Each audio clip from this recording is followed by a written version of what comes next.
Stop by Jackson Hewitt in any participating Walmart store today because this offer won't last. Terms apply.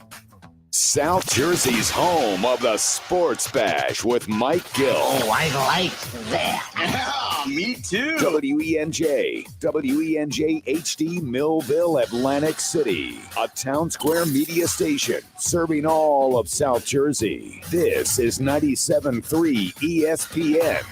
This is the Sports Bash with Mike Gill on 97.3 ESPN. Now, live inside the Matt Black Kia Studios, here's Mike Gill.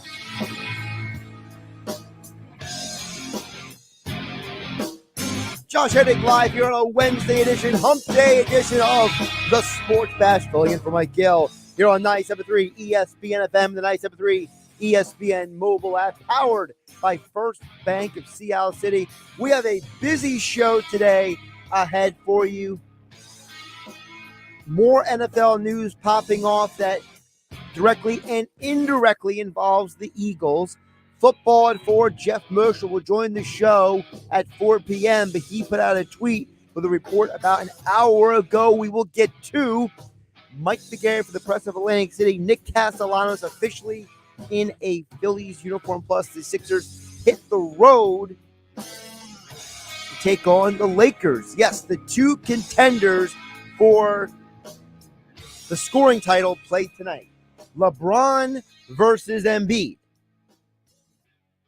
Paul Hudrick for Inside the Sixers coming up at 4:40 p.m. Jeff Kerr is back at 5:25 for more NFL conversation. I'm sure that there will be more than the Tyreek Hill news that'll happen this afternoon, because it seems like every day there's multiple news stories popping off. And don't forget, today is your chance to win tickets to go see Amy Schumer at Ocean Resort Casino, Ovation Hall, this August. The tickets are not even on sale yet. So today is a chance for you to win tickets today. So we got you covered on all the bases. Sixers, Eagles, NFL. You can win tickets and more today on the Sports Bash on 97.3 ESPN FM. Just a little house cleaning. Don't forget, you can always join the conversation at 609-403-0973 is the text board. You're going to want to keep that number handy, because that's how you're going to be able to win tickets today. 609-403-0973. Also, to join the conversation, you can DM the show through the 973 ESPN mobile app, powered by First Bank of Sea Isle City. So stay tuned. I will tell you exactly how we're doing this giveaway today. But to let you know, we have 3 pairs of tickets to go see Amy Schumer this August at Ovation Hall at Ocean Resort Casino. Tickets go on sale this Friday, but you have a chance to win some today. And we'll get more into that in just a bit here on the Sports Bash on 97.3 ESPN and the 97.3 ESPN mobile app. So if you don't know, Tyreek Hill has been traded to the Miami Dolphins. And apparently, as I'm reading information that's been coming out, the story behind this is apparently after Devontae Adams got his huge contract from the Raiders. Apparently, Tyreek Hill said that he would like to have a contract like that. And the Chiefs, because of all the money they have already committed to more than Patrick Mahomes, they have a lot of money committed to a few different people, including the defensive lineman Chris Jones and others. They decided that it would be easier for them to trade Tyreek Hill and let him get a new contract wherever he wants to go. So in a similar vein to Robert Woods basically telling the Rams where he wanted to go, and Deshaun Watson telling the Texans where he wanted to go, Tyreek Hill, apparently the competition came down to the Jets and the Dolphins. Now, I'll explain what this means for the Eagles in just a bit. But you have a situation now where Tyreek Hill got traded for 5 draft picks. It's one of the craziest hauls a team has ever got. And this is a good wide receiver draft. So you know what this means. This means the Chiefs are going to do 2 things. 1, they're going to draft a couple of receivers in the draft. 2, they're going to go the inexpensive free agent 1-2-year deal route when it comes to the wide receiver. So guys like Odell Beckham Jr. coming off an injury, Julio Jones coming off an injury on a down year, maybe Antonio Brown, maybe Jarvis Landry. A bunch of those guys are probably going to land in Kansas City now to kind of fill that no Tyreek Hill void. At least a couple of them will, I believe. We already saw Juju land there, and I'm assuming Juju is not going to be the primary Tyreek Hill, shot put guy. But what does this mean for the Eagles? Well, it means 2 things. 1, there are reports from multiple people, including Geoff Mosher, and I'm seeing this from more people than Geoff Mosher. And Geoff will join us coming up at 4 p.m. Geoff was the first one I saw report this, but apparently the Eagles did have interest in trading for Tyreek Hill. And what's interesting about that is the Eagles, when they hired Doug Peterson and they later hired Nick Sirianni, the word on the street was on and off the record that Jeffrey Lurie wanted a high-powered offense, similar to Kansas City, the Rams, teams like that. Well, you would think the Eagles would want the guy that is kind of one of the centerpieces of that kind of deal. Here's the problem. It makes total sense why the Eagles didn't want Tyreek Hill. It's because of the contract Tyreek just got. Tyreek Hill is now the highest paid wide receiver in the NFL. And to be safe to say, this contract is going to be a problem for the Dolphins in a few years, because we already know the Dolphins do not have a good history of managing the salary cap. But they were willing to sacrifice 5 draft picks, a first, a second, a fourth, for 2 different years, and a 6th-round pick.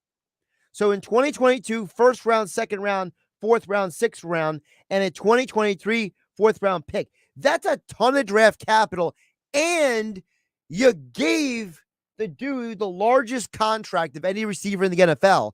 That's why the Eagles didn't make the call.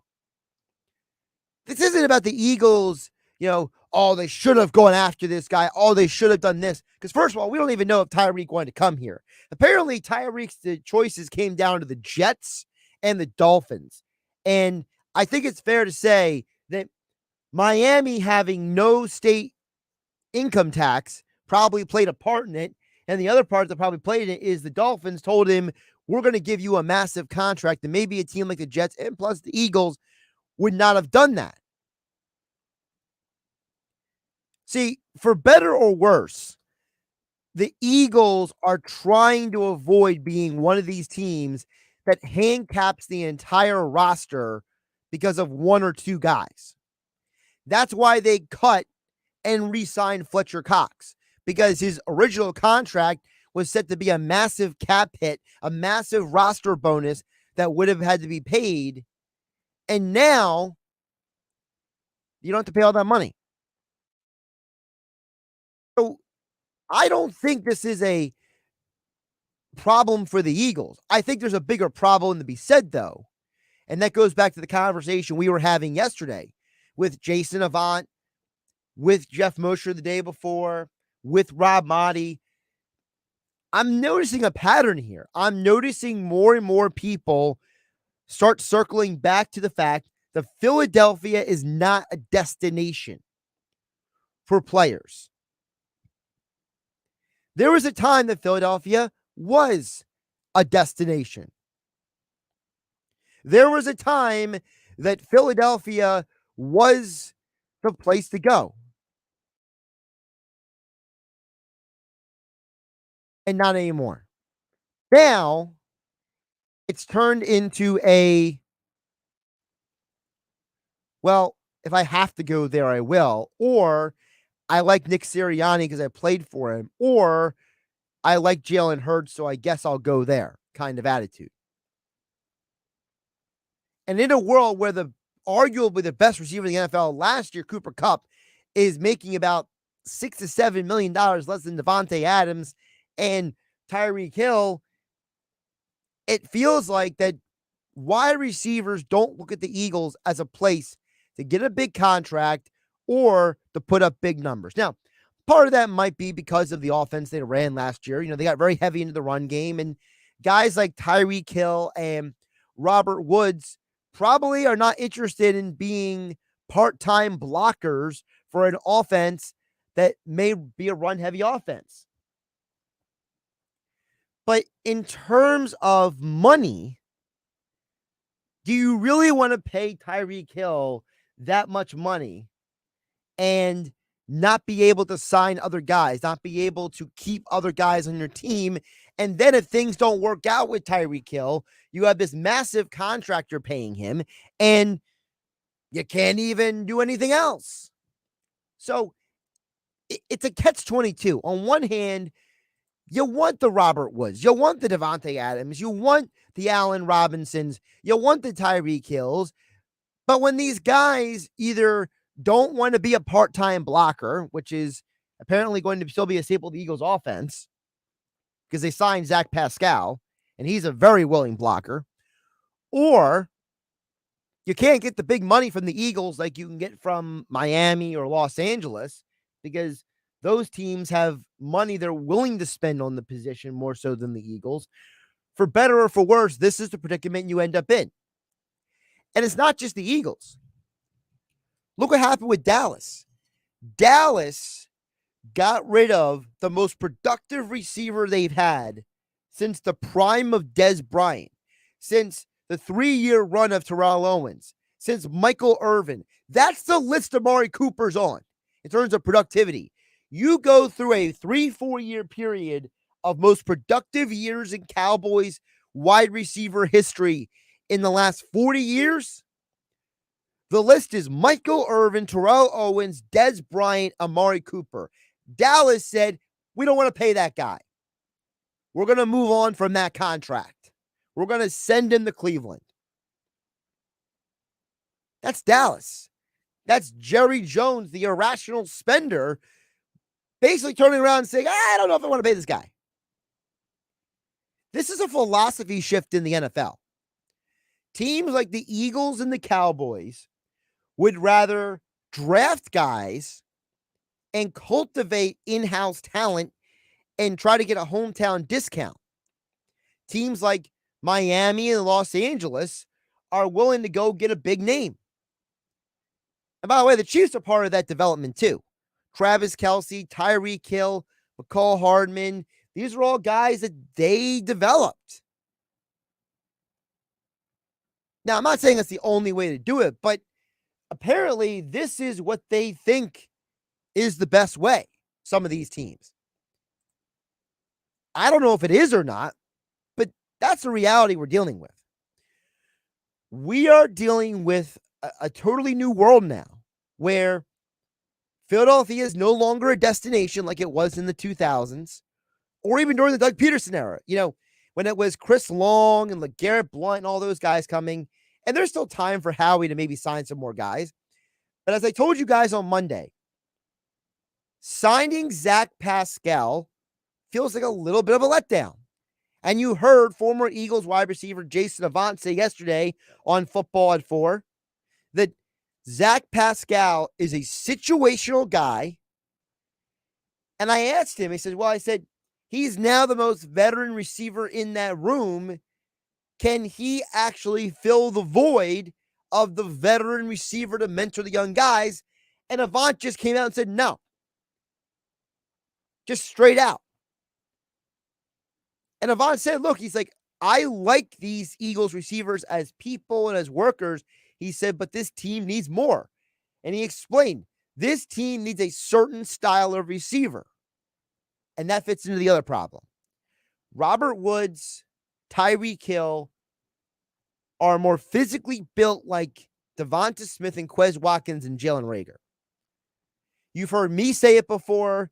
You heard Jason Avant say it yesterday. You've heard other people say it here on 97.3 ESPN. We're all in agreement. The Eagles need a big body receiver, a guy who can go out there, catch the ball in the red zone, get the first down, get that possession, be the dependable guy when the play breaks down that Hurts can go to. Because I was telling you guys yesterday, between Dallas Goedert dropping the ball, Jalen Reagor being unreliable, the team barely using Greg Ward, Devonta Smith at times getting double and triple teamed and jammed at the line of scrimmage, and Quez Watkins being, for all intents and purposes, a two-trick guy, a guy who either goes deep or does a hard slant. There's no go-to receiver aside from Devonta Smith on this team. They need another guy, and no offense to Zach Pascal, I don't think he's that guy. And if you're telling me that the goal now is to go into the draft and get a Burks from Arkansas or a Pickens from Georgia or a Williams from Alabama, I'm not buying that. That's the answer. Now, maybe the Eagles are waiting out the market. Maybe they're letting, the dust settle. And maybe at some point, a guy like a Jarvis Landry, just throwing out a name as an example, or somebody else will look at the Eagles, or maybe somebody else who's going to get cut, who's a veteran receiver, will look at the Eagles and say, I can go there, I'll get my touches, I'll be a part of that offense. But apparently, some of these guys don't want to be blockers. And if the Eagles are going to run anywhere near as much as they did last year, because the identity of the offense was run first, pass second last year when they were winning games, maybe some of these guys don't want to do that. Josh Hennig filling in for Mike Gill here on the Sports Bash on a Wednesday edition on 97.3 ESPN FM and the 97.3 ESPN mobile app, powered by First Bank of Sea Isle City. Don't forget, football at 4. Geoff Mosher will join us coming up at 4 p.m. today. Also a Weinberg Wednesday. Dave Weinberg, who usually joins us on game night with yours truly, Josh Hennig, will join us at 3:25 to talk more about the Eagles, NFL, and more as well. So, but right now, we want to hear from you guys. You can text in 609-403-0973 is the text board. And of course, you can DM the show through the 97.3 ESPN mobile app, powered by First Bank of Sea Isle City. Message comes in, says, Josh, do you think Cooper Kupp should hold out for a mega contract and request a trade? No, I don't think so. Because one, I think Cooper Kupp knows where his bread is buttered. I think Kupp knows that if he wants to keep putting up the numbers and the stats and building this, what theoretically could be, if Cooper Kupp can keep playing at the level he is right now for the last couple of years, for the next 6-8 years, he's a future Hall of Famer. And I don't know if you can do that in another offense. You heard Jason Avant say it yesterday. He was saying that the problem is that when you have a guy like a Kyle Shanahan, for example, who uses Deebo Samuel, or in Cooper Kupp's case, Sean McVay in the Rams offense, these coaches have more NFL play calling, coaching experience than Nick Sirianni does, or and you can use anybody for, Kevin O'Connell with the Minnesota Vikings. If you want to go down to Dallas, Kellen Moore with the Cowboys, right? These guys, Mike McDaniel with the Dolphins, their new head coach.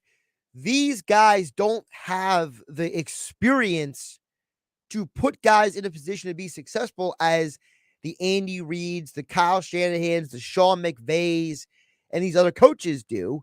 So when you go out there and you put these guys on the field, certain guys are just not going to be as productive. So I think Cooper Kupp should stay right where he is, and the Rams will probably at some point give him a resized contract to say, look, we can't give you Tyreek Hill and Devontae Adams money, but we can give you reachable incentives, signing bonuses, things like that that are not going to handcuff us moving forward, because I think part of the reason why Sean McVay said no to the broadcast booth and the reason why they re-signed Matthew Stafford was because they say, we have a window right now to win championships.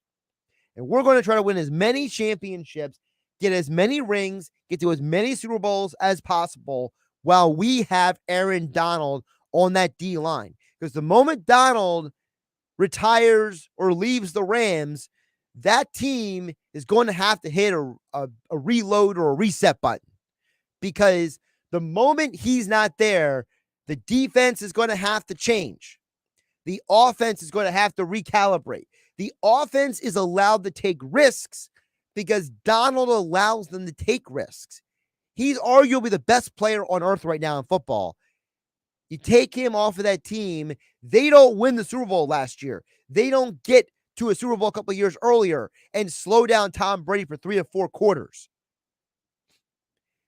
So to me, I think McVay and that organization knows they have a window. So if they need to go to Cooper Kupp and be like, look, we're going to rework your contract to at least put you on the same level, I think that'll happen. I think Kupp knows that. I think that Les Snead wearing that shirt where he said, bleep the draft picks, I think that tells you what the organization thinks. The GM is telling you they're not worried about draft picks right now. They're worried about winning championships.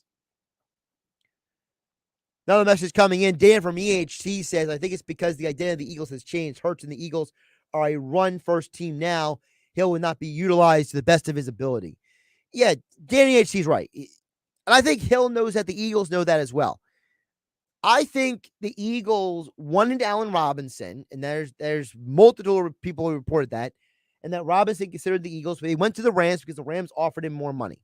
And I think Robinson realized that he can step into the Robert Woods, Odell Beckham Jr. role in that offense and basically play across from Cooper Kupp, across from Van Jefferson, and put up big numbers and be very productive and be on a championship team.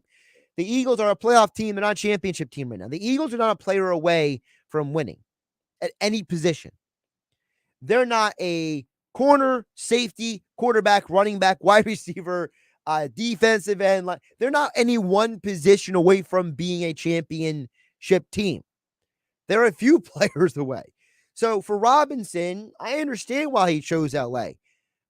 But for guys like Tyreek Hill and Robert Woods, they probably look at the Eagles and they say, look, I don't want to be a blocking wide receiver. Devonta Smith, willing blocker. Zach Pascal, willing blocker. Dallas Goedert, willing blocker.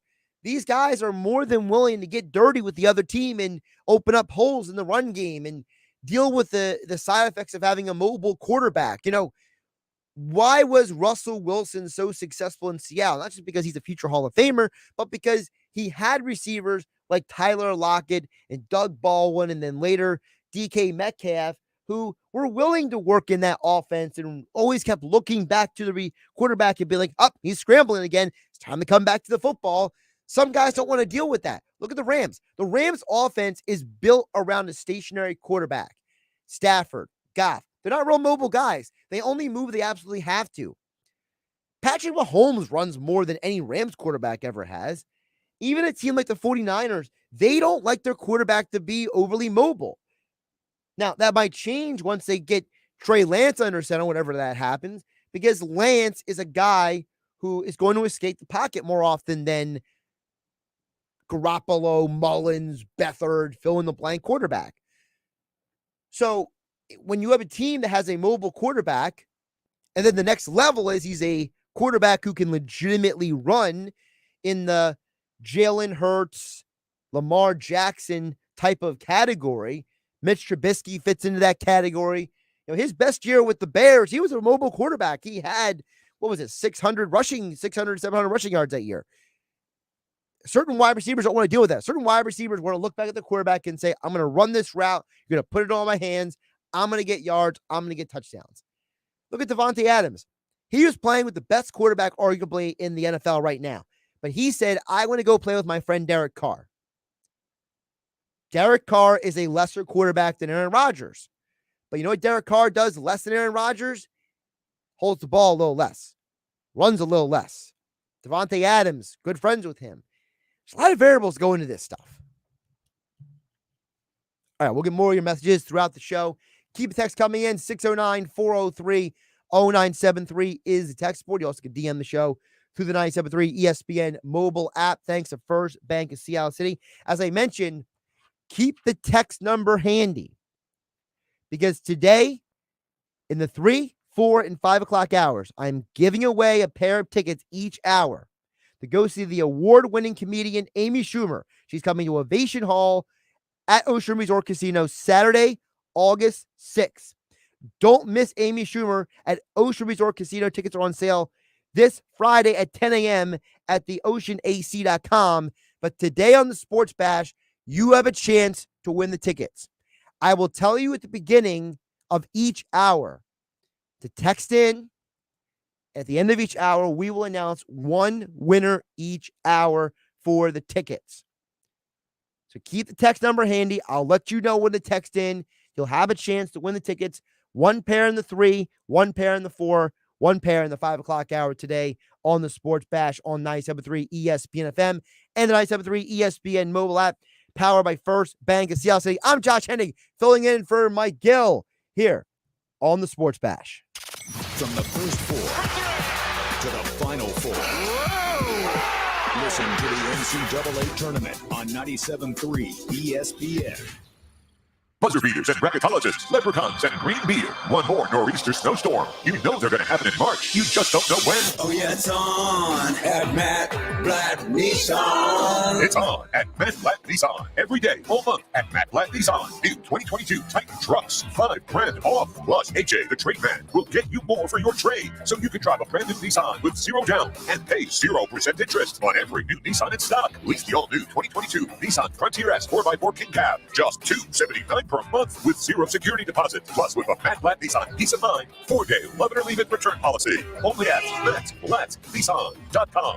Equity will be refinanced against the vehicle. 36 months, 10,000 miles per year lease. Plus tax tag and $479. Offers can be combined. Selling price MSRP 6140. Then NN 532176. MSRP 33940. Then NN 632542. Call 877-289-6670 or go to MattBlattNissan.com for complete details. Offer ends 4/6/2022. It's on at Matt Blatt Nissan. Black Horse Pike in Egg Harbor Township. Want your biggest possible tax refund this year? Jackson Hewitt and Walmart have an offer you won't want to miss. Your Jackson Hewitt Tax Pro will prepare your federal return for as little as $59 and no more than $179. Taxes done where you shop. Your biggest federal refund guaranteed for no more than $179. Stop by Jackson Hewitt in any participating Walmart store today because this offer won't last. Terms apply.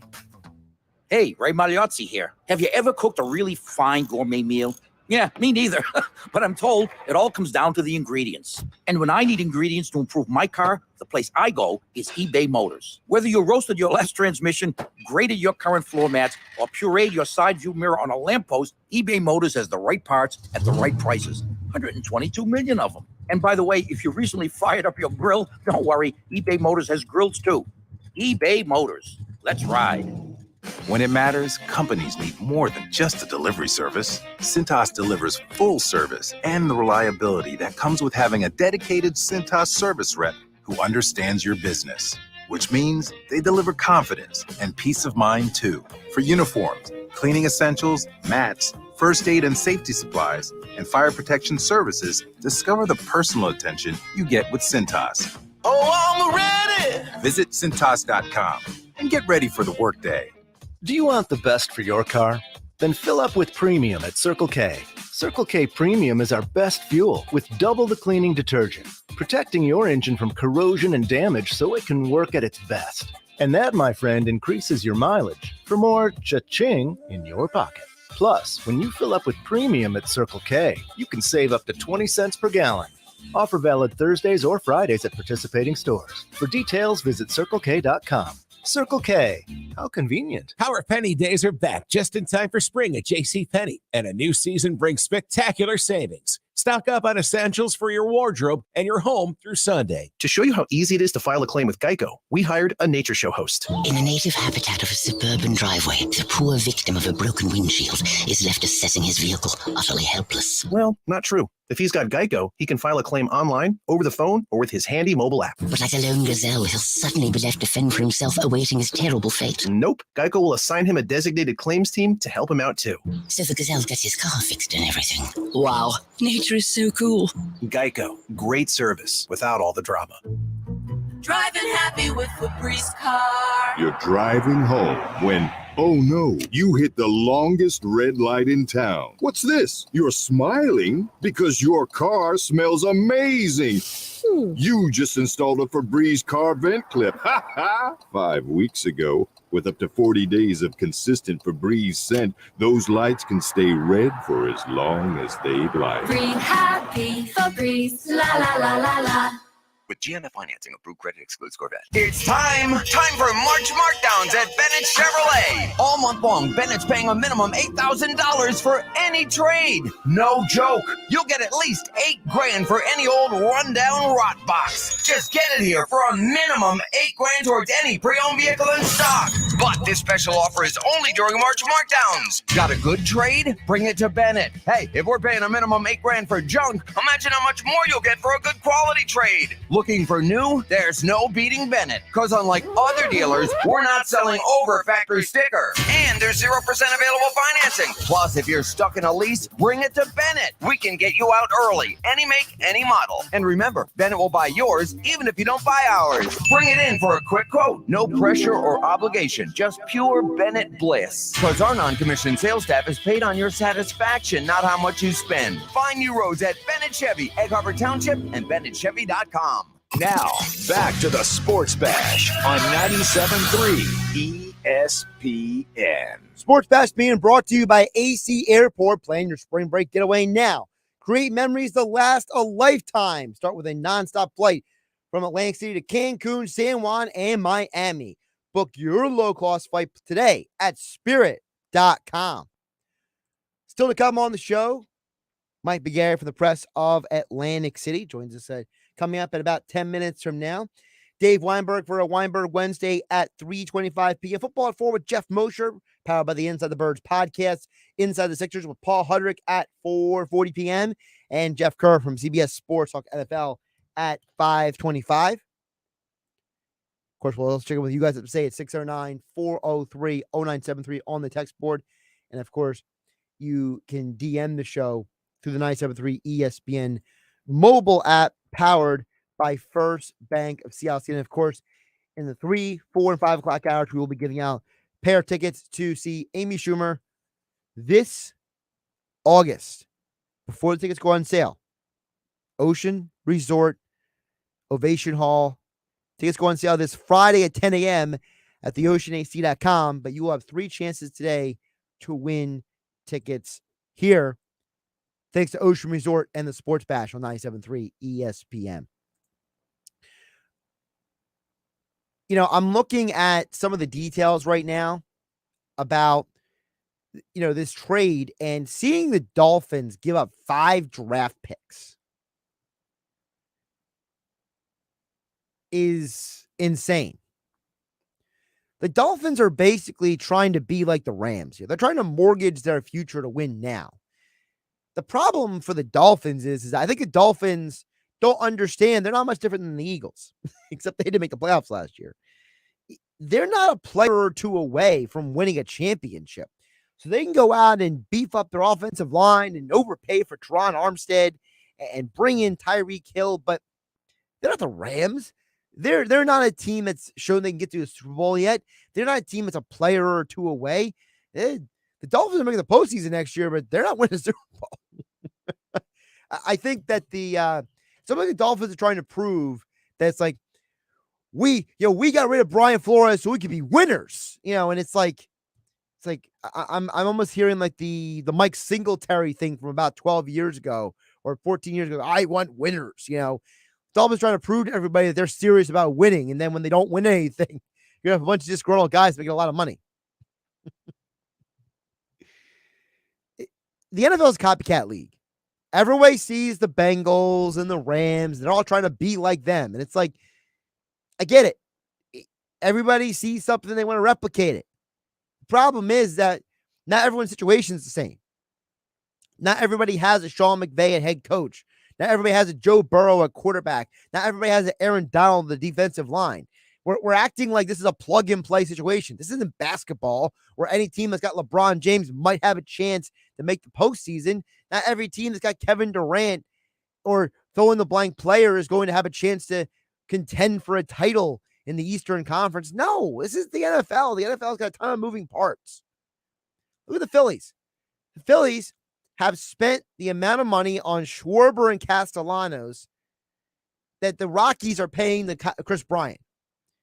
And I would argue the Phillies are marginally better than the Rockies. All right. Sports are about building if you want to win a championship. You can't just plug and play and hope it happens overnight. All right, we'll check out more of the text messages on a little bit later in the show. 609-403-0973 is the text board. Let's get DM the show through the 973 ESPN mobile app powered by First Bank of Seattle. Coming up aside every Wednesday, Mike McGarry of the Press of Atlantic City joins the show to talk a plethora of things. Sixers hit the road, Phillies in spring training, all that and more coming up aside with Mike McGarry here on 97.3 ESPN FM and the 97.3 ESPN mobile app powered by First Bank of Seattle City. I'm Josh Hennig, filling in for Mike Gill on a Wednesday edition. There's only one place for live sports and sports talk in South Jersey. Oh, yeah! Your sports station is 97.3 ESPN. Why is it that every March, everyone's either a basketball bracketologist expert or 100% Irish? Not that there's anything wrong with the two. All you need to know this March is at Matt Blatt Kia in Egg Harbor Township or Toms River. If you have a job clearing $350 per week, you could be approved with 0 down, 0.9% financing for 60 months, or $1,000 cash back at Matt Blatt Kia on every clearly marked new Kia in stock. Stuck in a loan or lease? Matt Blatt Kia wants to get you released, so bring any trade to Matt Blatt Kia, even if you owe thousands more than it's worth. And don't forget, you can't make a mistake with our 4-day love it or leave it return policy. Gotta be a Matt Blatt Kia. Offers with approved Tier 1 or 2 credit through Kia Motors Finance. Not all will qualify. $1,705 per $1,000 for 60 months. $1,000 off all 2022 stickers. Go to mattblattkianj.com for complete details. Expires 4/6/2022. Matt Blatt Kia, 6211 on the Black Horse Pike, Egg Harbor Township, and now on Route 37 in Toms River. Everyone knows that Nature Valley Crunchy Bars are, well, crunchy. What they don't know is that they're also packed with 16 grams of whole grains, ready to help you get out there. Nature Valley, for every adventure. When was the last time everyone agreed on what's for dinner? You want ramen, they want pizza. Thankfully, there's something for everyone on the DoorDash app. For a limited time, get 50% off and 0 delivery fees on your first order of $15 or more. When you download the DoorDash app and enter code ORDERNOW50, that's 50% off, up to a $12 value, and 0 delivery fees on your first order. When you enter promo code ORDERNOW50, that's promo code ORDERNOW50, subject to change. Terms apply. Get more from your neighborhood. My stomach. Don't worry, I've got you covered. When you have nausea, heartburn, indigestion, upset stomach, diarrhea. What's that? It's Pepto-Bismol Chews. Pepto-Bismol's in a chew? Yeah, they taste great and provide fast relief. And you can always have Pepto-Bismol handy. Ooh, let me try it. Try Pepto-Bismol Chews for fast relief. Nausea, heartburn, indigestion, upset stomach, diarrhea. Use as directed. Keep out of reach of children. Do you want the best for your car? Then fill up with premium at Circle K. Circle K Premium is our best fuel with double the cleaning detergent, protecting your engine from corrosion and damage so it can work at its best. And that, my friend, increases your mileage for more cha-ching in your pocket. Plus, when you fill up with premium at Circle K, you can save up to 20 cents per gallon. Offer valid Thursdays or Fridays at participating stores. For details, visit CircleK.com. Circle K. How convenient. What will you discover at Rider University? Endless possibilities. Join us on Sunday, April 24th at 10 a.m. for an in-person open house. You'll meet current students, tour campus, and grab a bite at our food trucks. At Rider, choose from 70-plus majors and gain hands-on experience through internships, fieldwork, and more. Your academic advisor and career coach will help you create a plan that brings your goals to life. And Rider offers guaranteed career support so you're prepared for what's next. Register today at rider.edu/open house. When it matters, companies need more than just a delivery service. Cintas delivers full service and the reliability that comes with having a dedicated Cintas service rep who understands your business, which means they deliver confidence and peace of mind too. For uniforms, cleaning essentials, mats, first aid and safety supplies, and fire protection services, discover the personal attention you get with Cintas. Oh, I'm ready! Visit Cintas.com and get ready for the workday. At Wendy's, March is madness. With our breakfast Baconator. Sausage, egg, and Swiss croissant, both made with fresh cracked eggs, or even a honey butter chicken biscuit. And we're just getting warmed up. Get 50% off the official breakfast of March Madness when you order through the Wendy's app. Choose wisely. Choose Wendy's. For a limited time at participating Wendy's via app offer only. Account registration required. No discount applies to taxes or fees. Not valid with any other offer. The uh-ohs are out there. Scratches, dents, unexpected natural events. But with Mako and their magic, your car is no longer tragic. So when life throws you uh-ohs, just say, better get Mako. And go to Mako.com to book your appointment today. With basketball season in full swing and UFC every weekend, it's time for you to experience sports betting done right at the FanDuel Sportsbook inside Bally's Atlantic City Casino and Resort. Get in on all the games you love at the FanDuel Sportsbook located right off the Atlantic City Boardwalk. The retail sportsbook features 5 betting windows, a large video wall, 20 self-service betting kiosks, and much more. Get your game face on and score big when you bet with FanDuel Sportsbook only at Bally's Atlantic City Casino and Resort. Must be 21 or older. Gambling problem? Call 1-800-GAMBLER. Now, back to more Sports Bash with Mike Gill on 97.3 ESPN, South Jersey's sports leader. Josh Hennig filling in for Mike Gill here on a Wednesday edition of the Sports Bash. Mike Gill on vacation. He'll be back on Monday here on 97.3 ESPN FM and the 97.3 ESPN mobile app powered by First Bank of Sea Isle City. Sixers hit the road. You know, you have the scoring title potentially on the line tonight. LeBron versus Embiid. Although, if you ask both of those guys, I'll tell you they don't care about the scoring title. But I think deep down, both of them would like the idea of getting the scoring title. LeBron always says, oh, team first. I want to pass the ball. But you know the look on his face when he passed Karl Malone. He loved every minute of it. Joel Embiid, he always talks about winning and wanting to win MVP. But, you know, if Embiid led the league in scoring, the first big man since Shaq, I think he would love that too.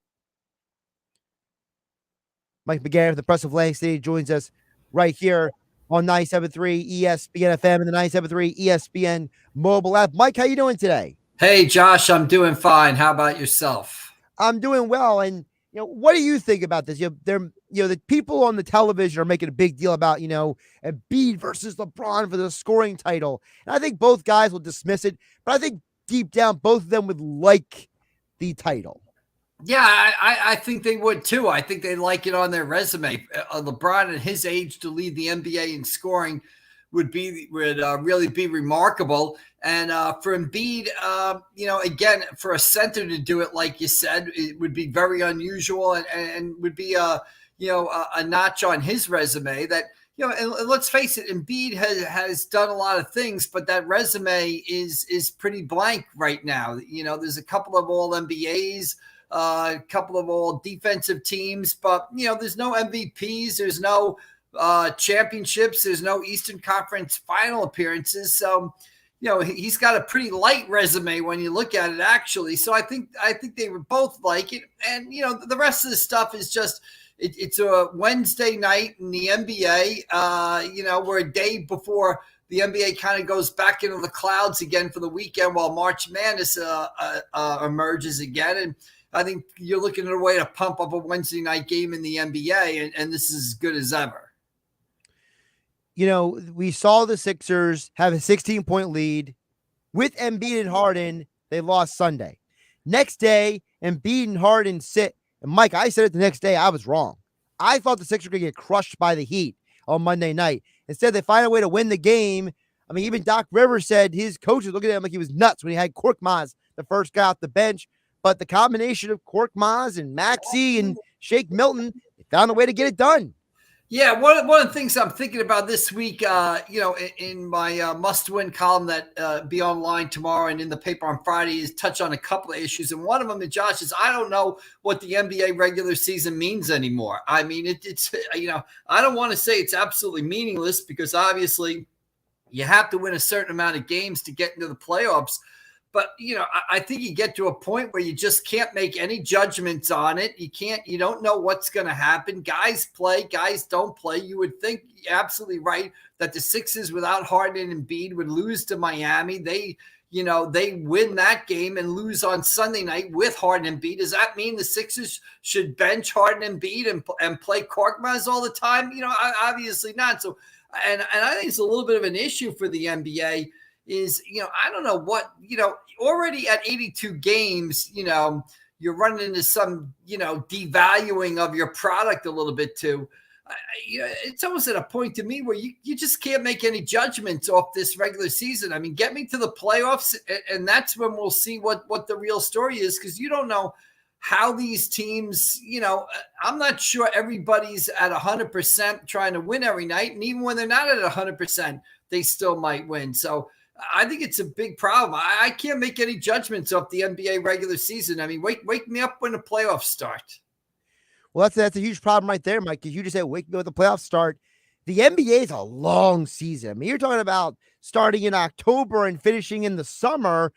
If the league has a devalued regular season, couldn't that potentially hurt their money-making power during the regular season? Yeah, well, I mean, you got to be, if you're a Sixers fan and you brought tickets to that Monday night game, you got to be grumbling because, you're going there and Embiid and Harden weren't playing basically. And I know it's, times have changed and rare is the player that plays 82 games. But, I remember when I was growing up, if the Lakers were coming to your town, Magic Johnson was playing. Kareem Abdul-Jabbar was playing. If the Boston Celtics were coming to town, Larry Bird was playing. If the Bulls were coming to town, you were going to see Jordan and Pippen. Now, it's not so much the case, and I just don't know, again, what teams, what kind of judgments you can take out of teams. You don't want to say the regular season's completely meaningless because obviously you have to win games to get to the playoffs, but it's almost like you're trying to navigate a boat through,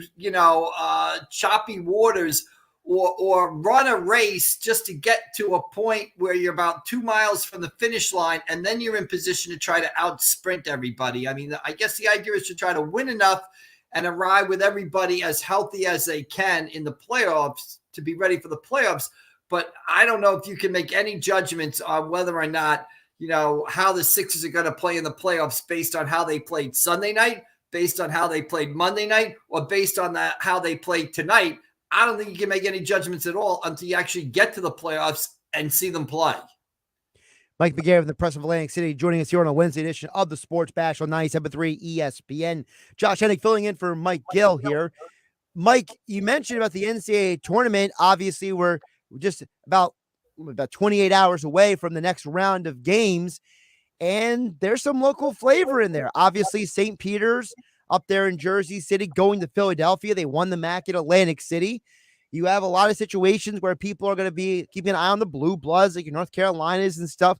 Is there a team or a matchup that you're looking forward to the most in the next 2 days? Well, I'm looking forward to seeing St. Peter's play. I mean, I'll have a story online today and in the paper tomorrow about Umar Shannon, an Atlantic City high school graduate from 2009 that is a St. Peter's assistant and is really having a great sort of March Madness himself. First, he comes back and as an assistant coach, wins the MAC championship in Boardwalk Hall, where, he graduated high school with Atlantic City in 2009. And now he's part of one of the greatest, underdog runs in NCAA basketball history. So obviously I'm interested in that Purdue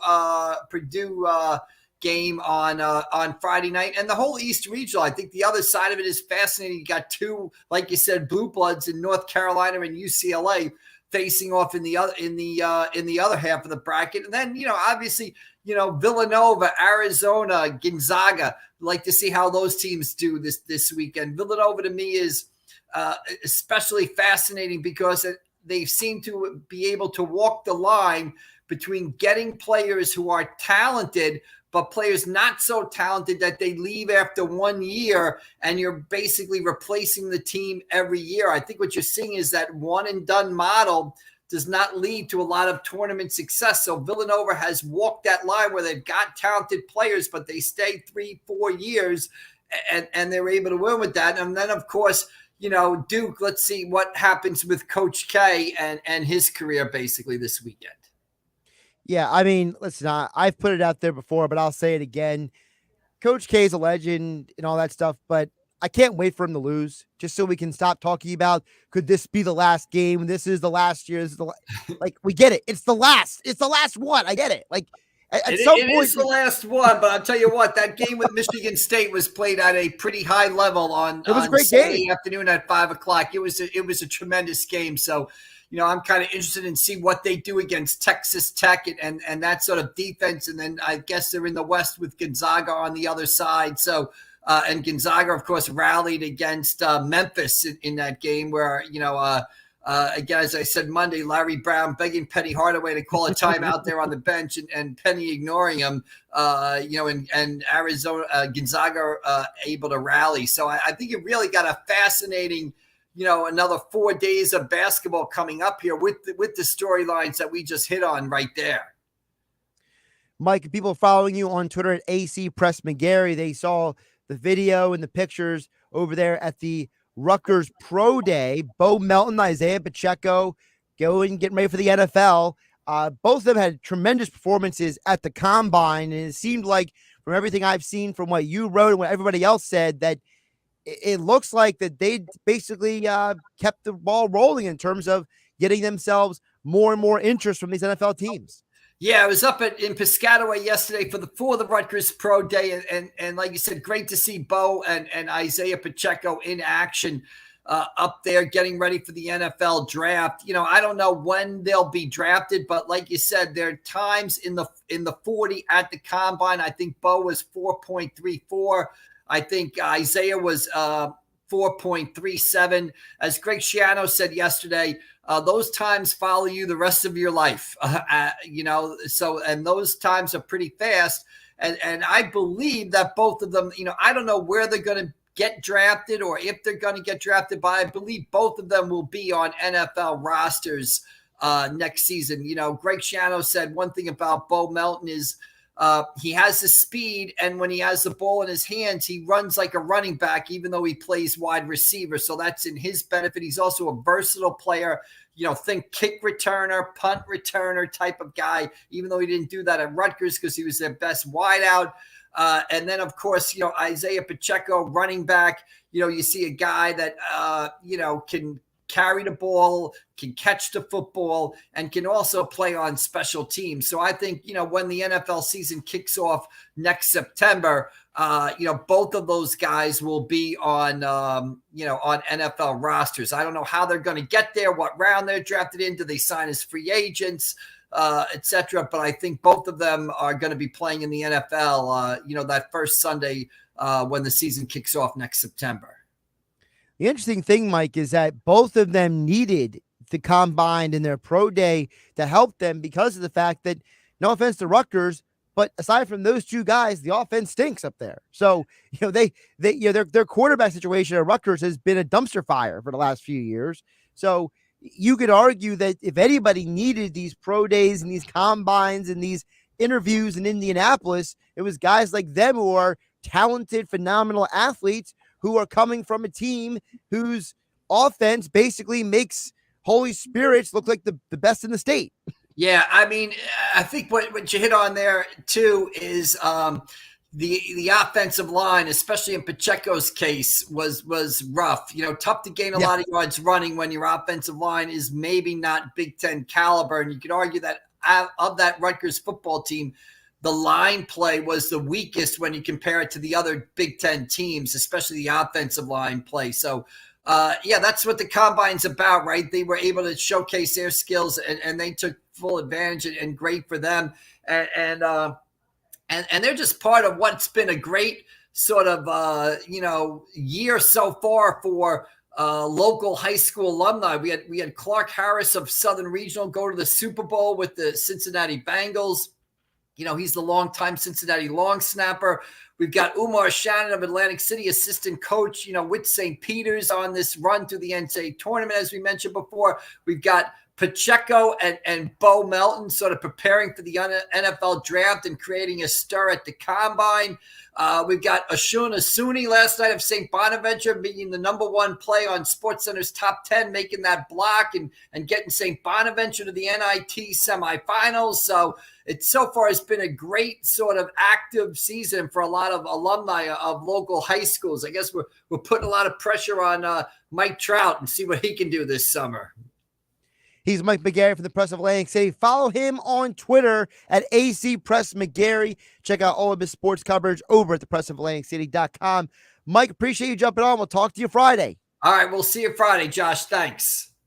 Josh Hennig filling in for Mike Gill here on the Sports Bash on 97.3 ESPN. Hey, don't forget, on the other side, you are going to have your first chance to win tickets to go see Amy Schumer at Ovation Hall, Ocean Resort this August. Tickets go on sale Friday morning, but next hour will be one of 3 chances you have today to win tickets.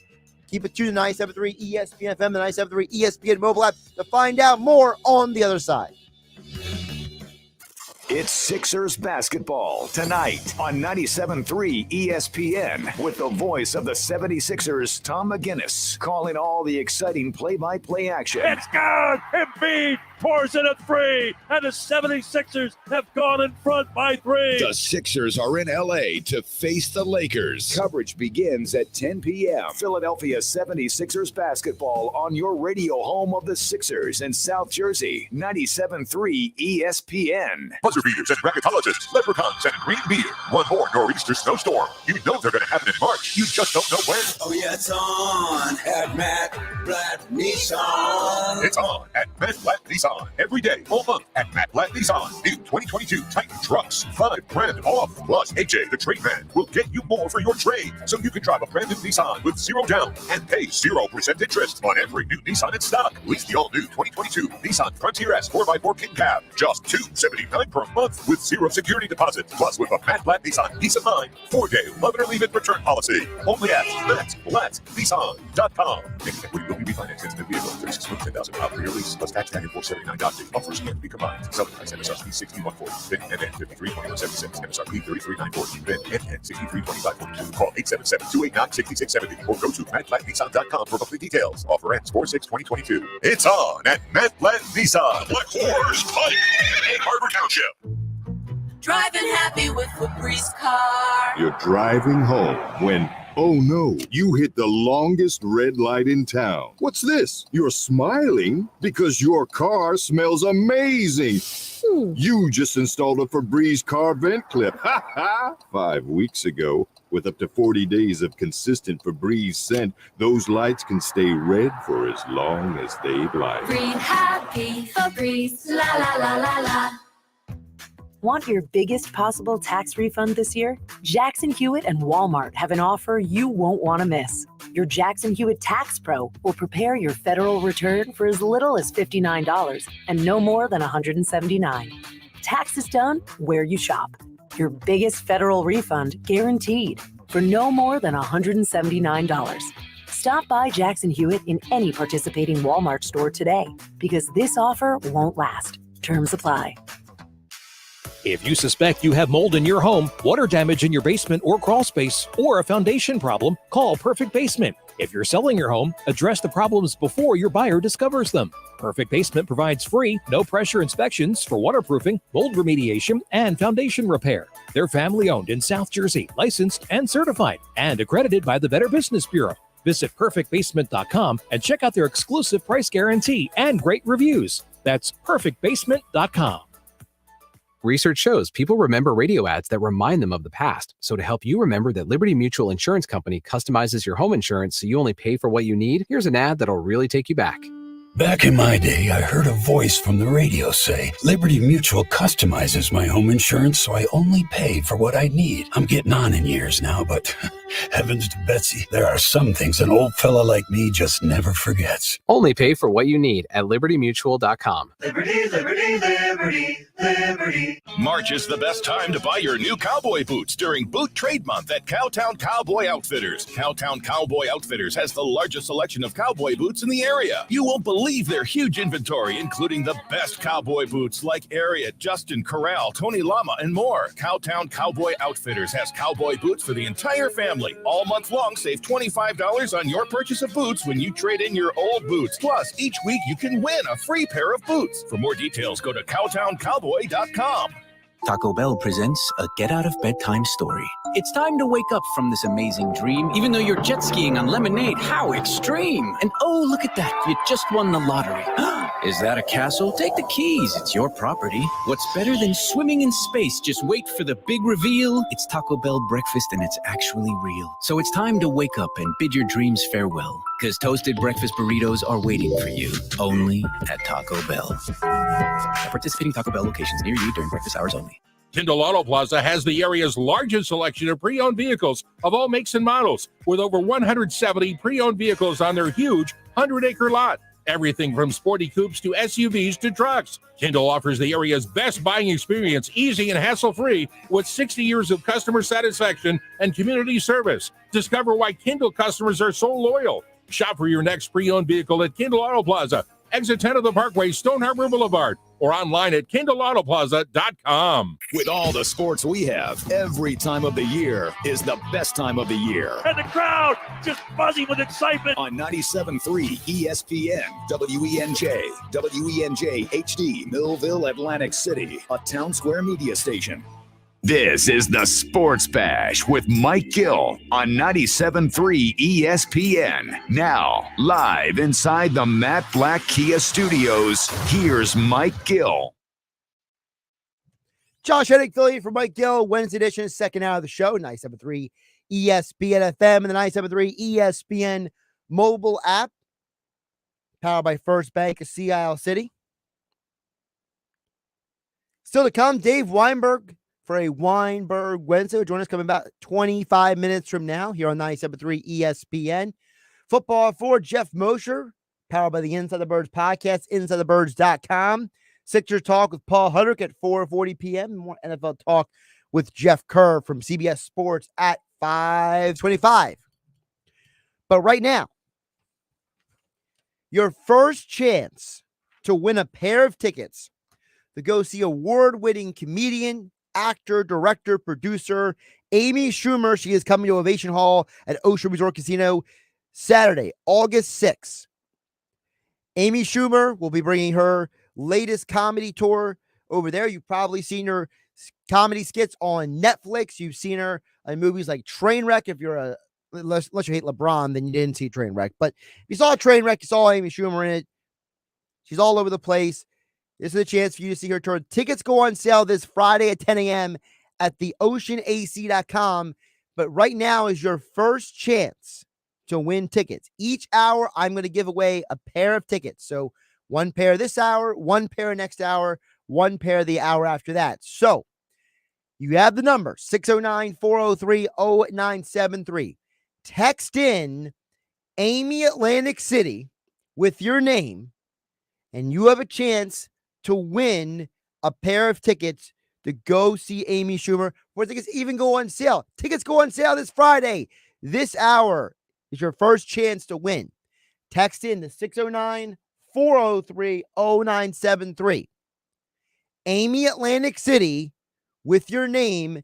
At the end of each hour, I will announce who the winner is. On 97.3 ESPN FM and the 97.3 ESPN mobile app. Text Sports 609-403-0973. Now, an interesting text came in a little earlier that I'm going to get to in just a minute about the Eagles. But I want to kind of reset the picture here because Tyreek Hill gets traded to the Dolphins. And the Chiefs basically fleeced the Dolphins, okay? And I don't think that's hyperbole. Because what the Dolphins are doing, they're trying to be like the Rams and the Bengals. They're trying to rebuild their organization in 1 or 2 off seasons. They gave up 5 draft picks to Tyreek Hill and then made him the highest paid wide receiver in the NFL in one fell swoop. That's a lot. I mean, that's excessive. That many draft picks is crazy. A first-round pick, a second-round pick, a couple fourth-round picks. I mean, is one guy really worth that much? I mean, this quarterback was Patrick Mahomes. If you were trading for Patrick Mahomes, I understand giving up that much. So now the Dolphins, between free agency and trades, have brought in Tyreek Hill to play receiver across from Jalen Waddle, Teron Armstead to help block, Connor Williams, a former Cowboy. They brought in a new backup quarterback in Teddy Bridgewater. I guess Jacoby Brissett was not a good enough mentor for him. I don't know. And they bring in 2 boomer bust running backs in Chase Edmonds and Raheem Mostert. So you got to give the Dolphins credit, but man, I'm glad the Eagles didn't do all that. If you're an Eagles fan, you should be happy right now because your team wasn't the team that gave up 5 draft picks and then overpaid a guy who may or may not be great in that offense. I'm not hating on Tyreek Hill. I'm just saying 5 draft picks for anyone is a lot. And giving up that much for Tyreek Hill feels like way too much to me, especially for a team like the Dolphins. I don't think was that close to a championship. Listen, this puts them on paper in the postseason, but there's no way that I'm saying that the Dolphins should be one of the favorites to get to the Super Bowl out of the AFC because they're in the AFC still with the Chiefs because you know the Chiefs are going to reload, with the Bengals who are actually better now than they were last year, the Ravens who are better now than they were last year on paper. The Broncos just acquired Russell Wilson. The Raiders overhauled their entire organization to bring in Patriots guys. We'll see how that works out. The Chargers are better. They did some things to help Justin Herbert out there in Los Angeles. The Patriots are still in New England. Buffalo is still a bunch of studs up there with Josh Allen and company. So it's not like the Dolphins are like the one team that improved this offseason. And they give up 5 draft picks. Just a lot. You look at the Eagles, they got 3 first-round picks. They're probably going to need all 3 to just infuse more talent into this roster. And the way this offseason is gone, the fact that the Eagles are not willing to overpay for players like Allen Robinson, Christian Kirk, Zay Jones, give up 5 draft picks for Tyreek Hill. It seems like the Eagles are looking at the draft and saying, we're going to keep rebuilding. We're going to keep getting young, inexpensive players to help, put talent on this roster, which sounds great in theory, but I don't know, guys. I'm looking at the Eagles and I'm just saying, I'm glad you love your draft picks. Listen, it's one thing if you were getting Russell Wilson, but Tyreek Hill? Wow. I mean, I feel like the Dolphins saw Les Snead's t-shirt during that championship parade and said, I can outdo that without actually thinking about what it means to outdo that. I mean, you're talking about a ton of money invested in the one player now, and he's not even the quarterback. It's crazy. It's absolutely crazy. Now, over on the text board, somebody brought up an interesting question about the Eagles in the draft. And we'll ask Geoff Mosher a little more about this later in the show. But I'm getting the sense more and more that the Eagles are going to go and use as many of these picks as possible. A message came in earlier that says, should the Eagles target Travis Jones in the second round? Now, for those who don't know, Travis Jones is a D lineman from UConn. Now, first of all, whoever this person is who messaged in because they didn't leave a name is like going like heavy deep cut on like the draft special on some like, like a Pro Football Network or the Believe in the Draft podcast or something to be pulling up Travis Jones. Here's the deal with anybody the Eagles pick in the draft. If I can go macro, then I'll go micro. Macro perspective, the Eagles need football players. They don't just need underwear Olympic champions. It's great that some of these guys did amazing at the combine, at their pro days. But did you watch UConn this past year? Their team stinks. This isn't Dontari Poe at Memphis a decade ago, just being this freakazoid on a mediocre football team. You only know about Travis Jones because he performed great at the combine. He performed well in tights. Listen, he had a great 40-yard dash for a guy who's 6'4", 325. But he didn't even bench press. How are you a D lineman and you don't bench press at the combine? That's suspicious. You're rising up draft boards because of how you performed in tights. Listen, I don't hate the guy. I think that if the Eagles ended up with him, it would be fine. But Jones has limitations that guys like Javon Hargrave and Milton Williams and others don't have. If you're going to go D-line, in my opinion, you got to go get Walker, the young stud from Georgia. Because Walker did more than just perform at the combine. Walker performed all year. Trayvon Walker is an absolute stud. If you're going to go D-line in the draft,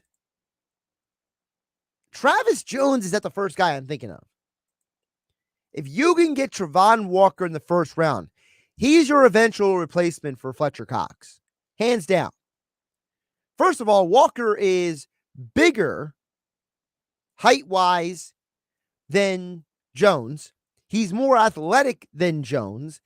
And he was one of the most dominant forces of nature in college football this year on what was arguably the best defense in college football that won the national championship. You are talking about a guy who's a game changer on the D-line. So if you're going to go anybody in the draft, go get that guy. I'm not thinking about Jones at all. Who's Travis Jones compared to Trayvon Walker? Trayvon Walker played almost every game of his college career the last 3 years. He was all SEC freshman year. This is a guy who has been one of the best D linemen in college football. So the Eagles can go D line. Go get Walker. I mean, goodness gracious. We're going deep cut on Travis Jones. Oh my goodness. I mean, wow. Maybe that's the reason why the guy didn't leave his name. Because he realized once he hit send how odd that is. I mean, listen, I'll take any text that comes in about any prospect, any player, any scenario. But, like for example, today I saw somebody who's supposed to be a reputable person in this business put out on Twitter that the Eagles should trade for Jimmy Garoppolo. And I'm like, why? Jimmy Garoppolo? Let me talk about Jimmy G. Jimmy G has played in 2 offenses in his career.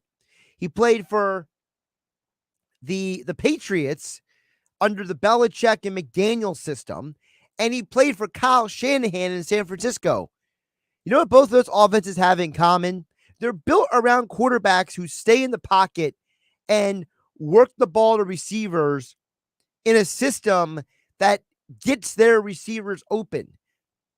Jimmy G would be a horrible quarterback in Philadelphia. But this guy who put this out online is supposed to know football. He's a football guy. He knows the game. Why do people overlook the fact that your environment and the system that you're in matters? I don't understand people sometimes. Like, is that where we are today?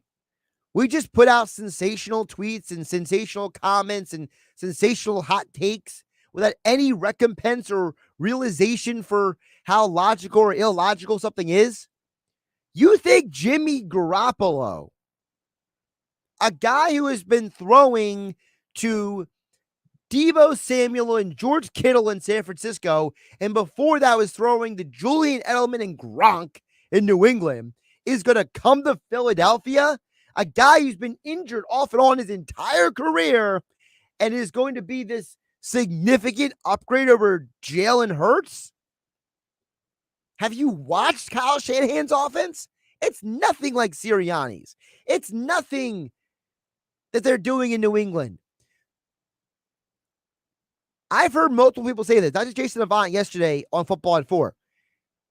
There are coaches who get players open.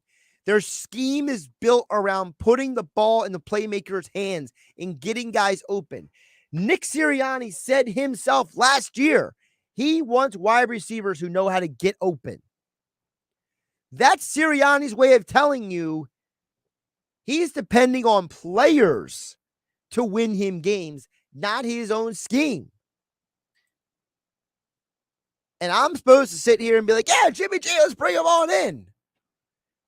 You know what Jimmy G is going to do when he comes to Philadelphia if he came here? He's going to look around and be like, who am I throwing to again? I see a Heisman Trophy winner and I see a guy who was a second-round pick. No offense to Dallas Goedert, but unless he fixed those hands, because he was dropping a lot of balls last year, he ain't nowhere near the level of George Kittle. And Devonta Smith is going to be a top-tier receiver in this league, but the guy across from him still has a lot of development to do. And Quez Watkins. And Zach Pascal is a situational receiver. He's not a bona fide XZ kind of guy on the outside. He's the guy who does a few different things. So, when we talk about who the Eagles should or shouldn't get, like, here's an example of something that makes sense to me. Now, maybe it doesn't make sense to you guys. You guys can tell me if I'm crazy. About we have a ton of texts that came in. Shout out to the 20 people who already blasted me wanting these Amy Schumer tickets. I will get to the winner later this hour, but congratulations to all of you guys. I mean, you guys blasted the text board, so thank you.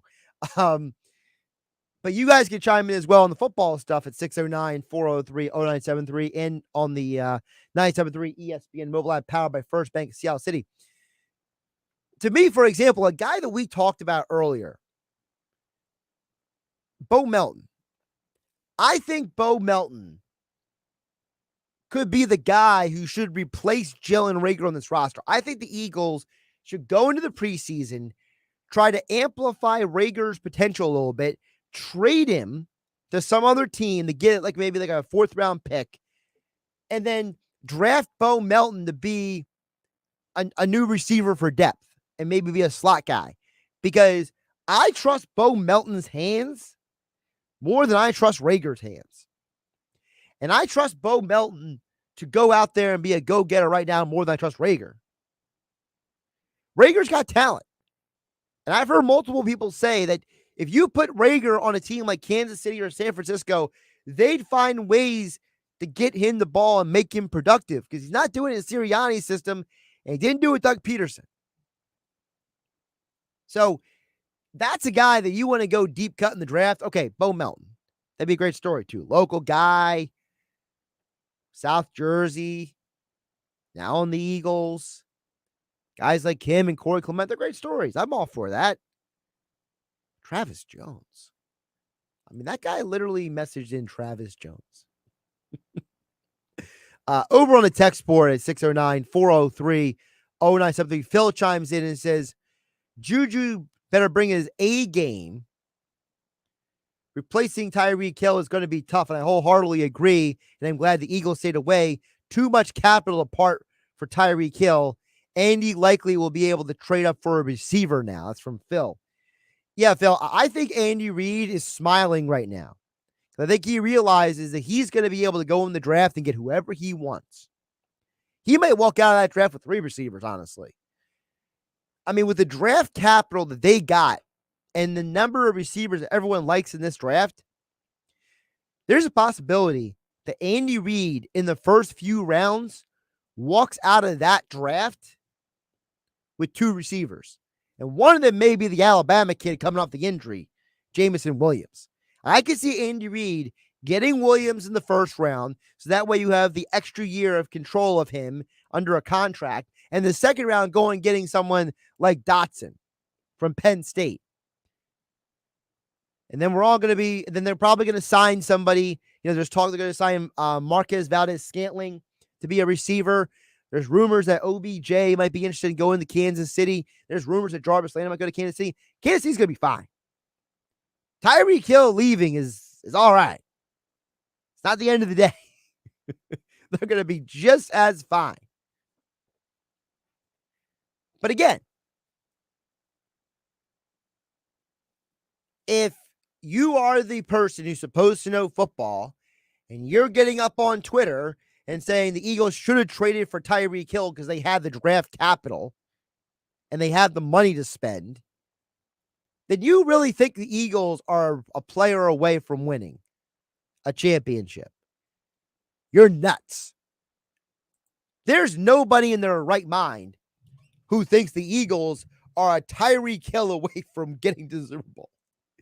Did you see the secondary last year? The Eagles need another starter at quarterback whose name is not Steven Nelson or Zach Peterson.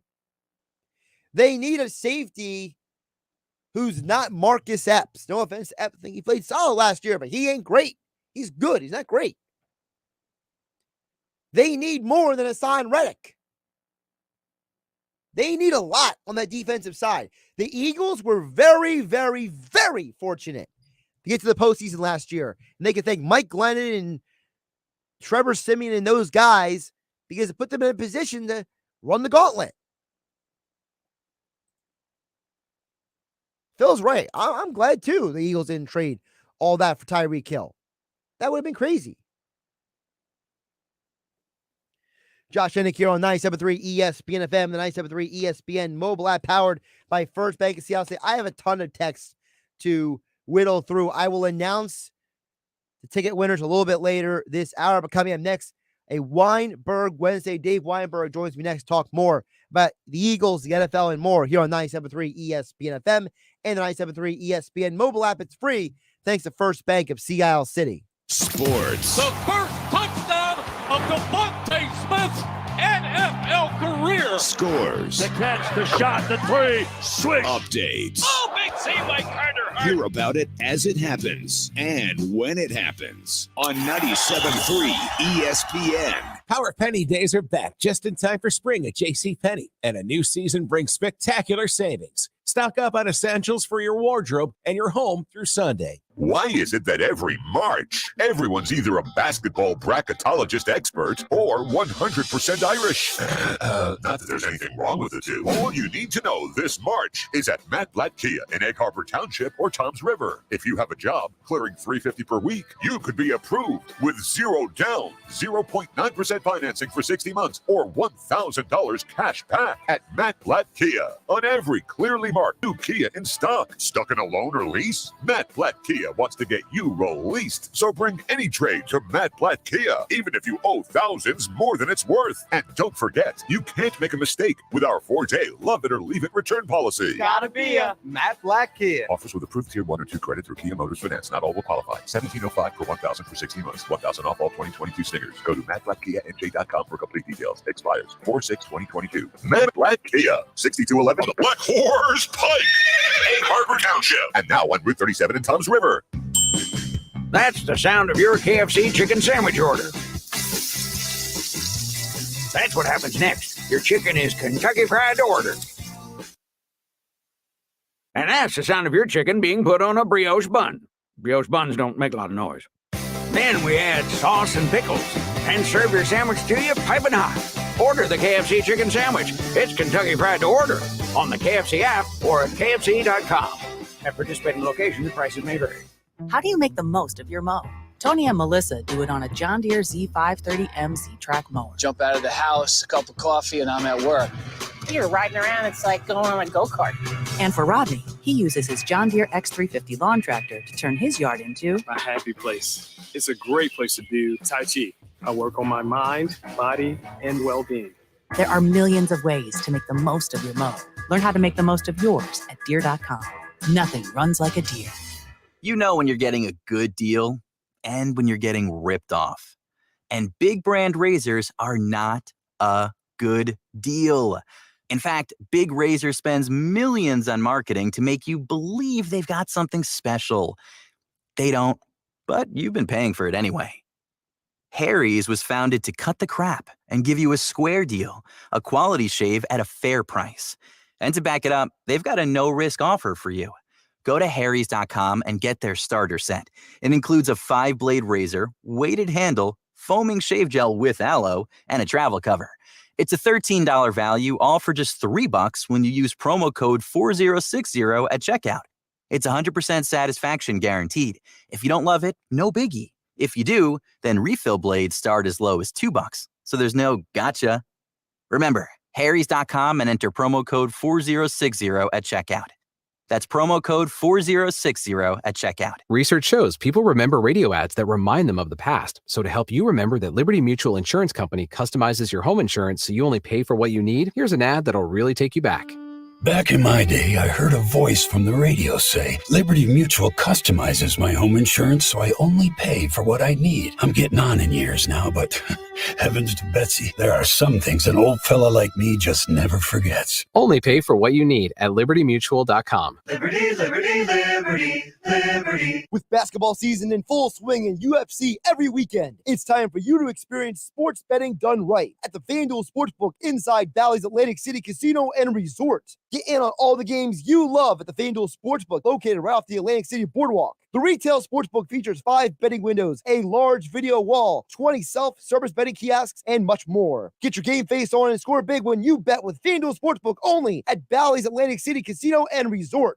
Must be 21 or older. Gambling problem? Call 1-800-GAMBLER. Now, back to the Sports Bash on 97.3 ESPN. Josh Hennig, affiliated from Mike Gill, Wednesday edition of the Sports Bash on 97.3 ESPN FM and the 97.3 ESPN mobile app. Sports Bash being brought to you by Jenkins & Sons for heating and air conditioning installation, service, and maintenance, plumbing, or drain cleaning services. Give Jenkins & Sons a call, 609-641-6262, or visit them online at jenkinsandsons.com. Well, if you are a listener to Game Night, you know that every Wednesday we talk with Dave Weinberg. Weinberg Wednesdays on 97.3 ESPN.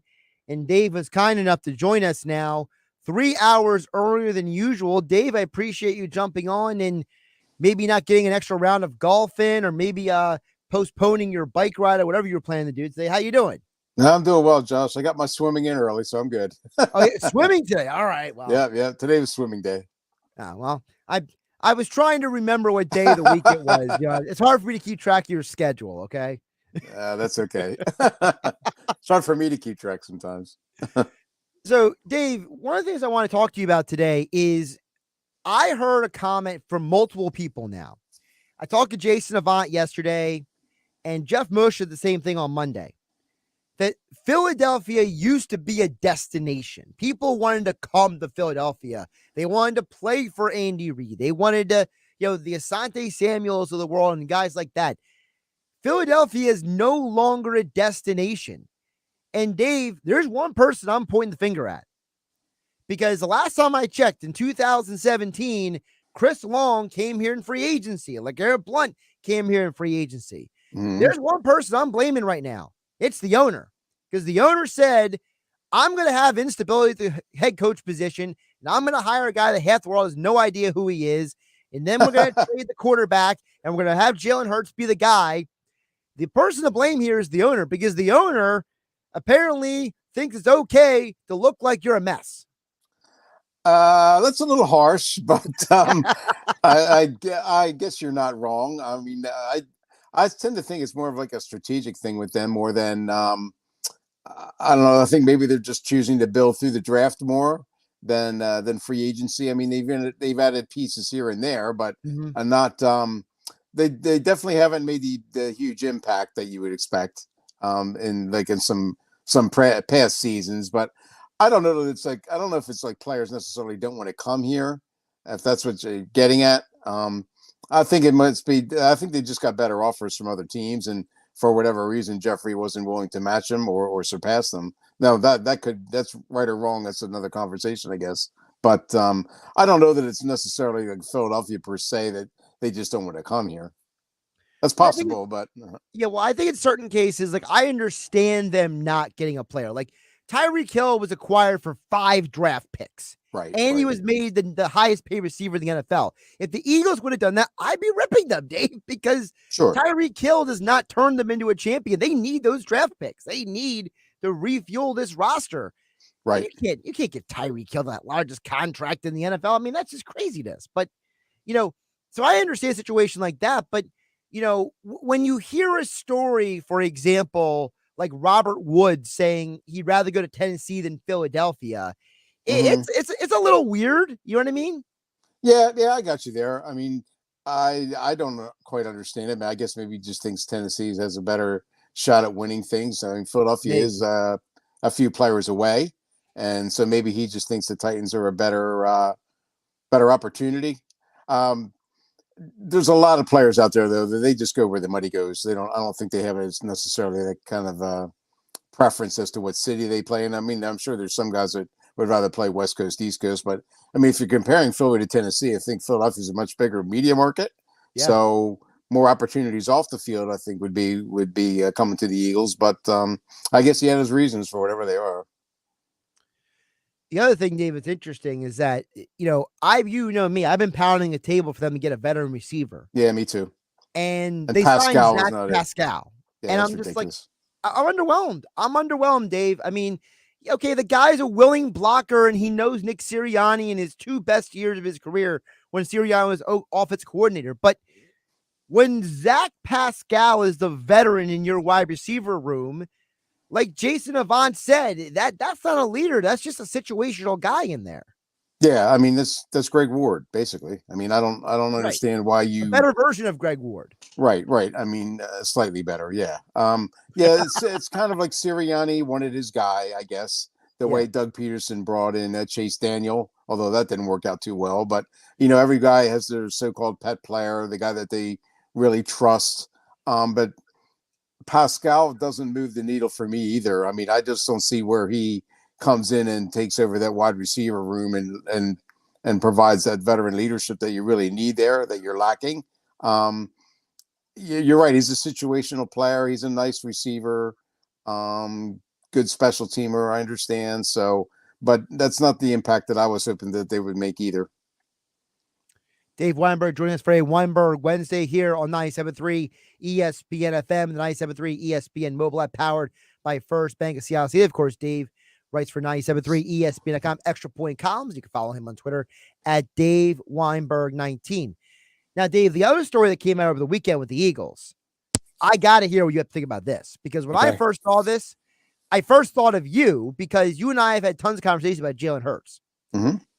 There's a report out there that is being semi-confirmed, but nobody's denying it kind of thing. Because every time it comes up now, everyone's like, oh yeah, I heard something similar.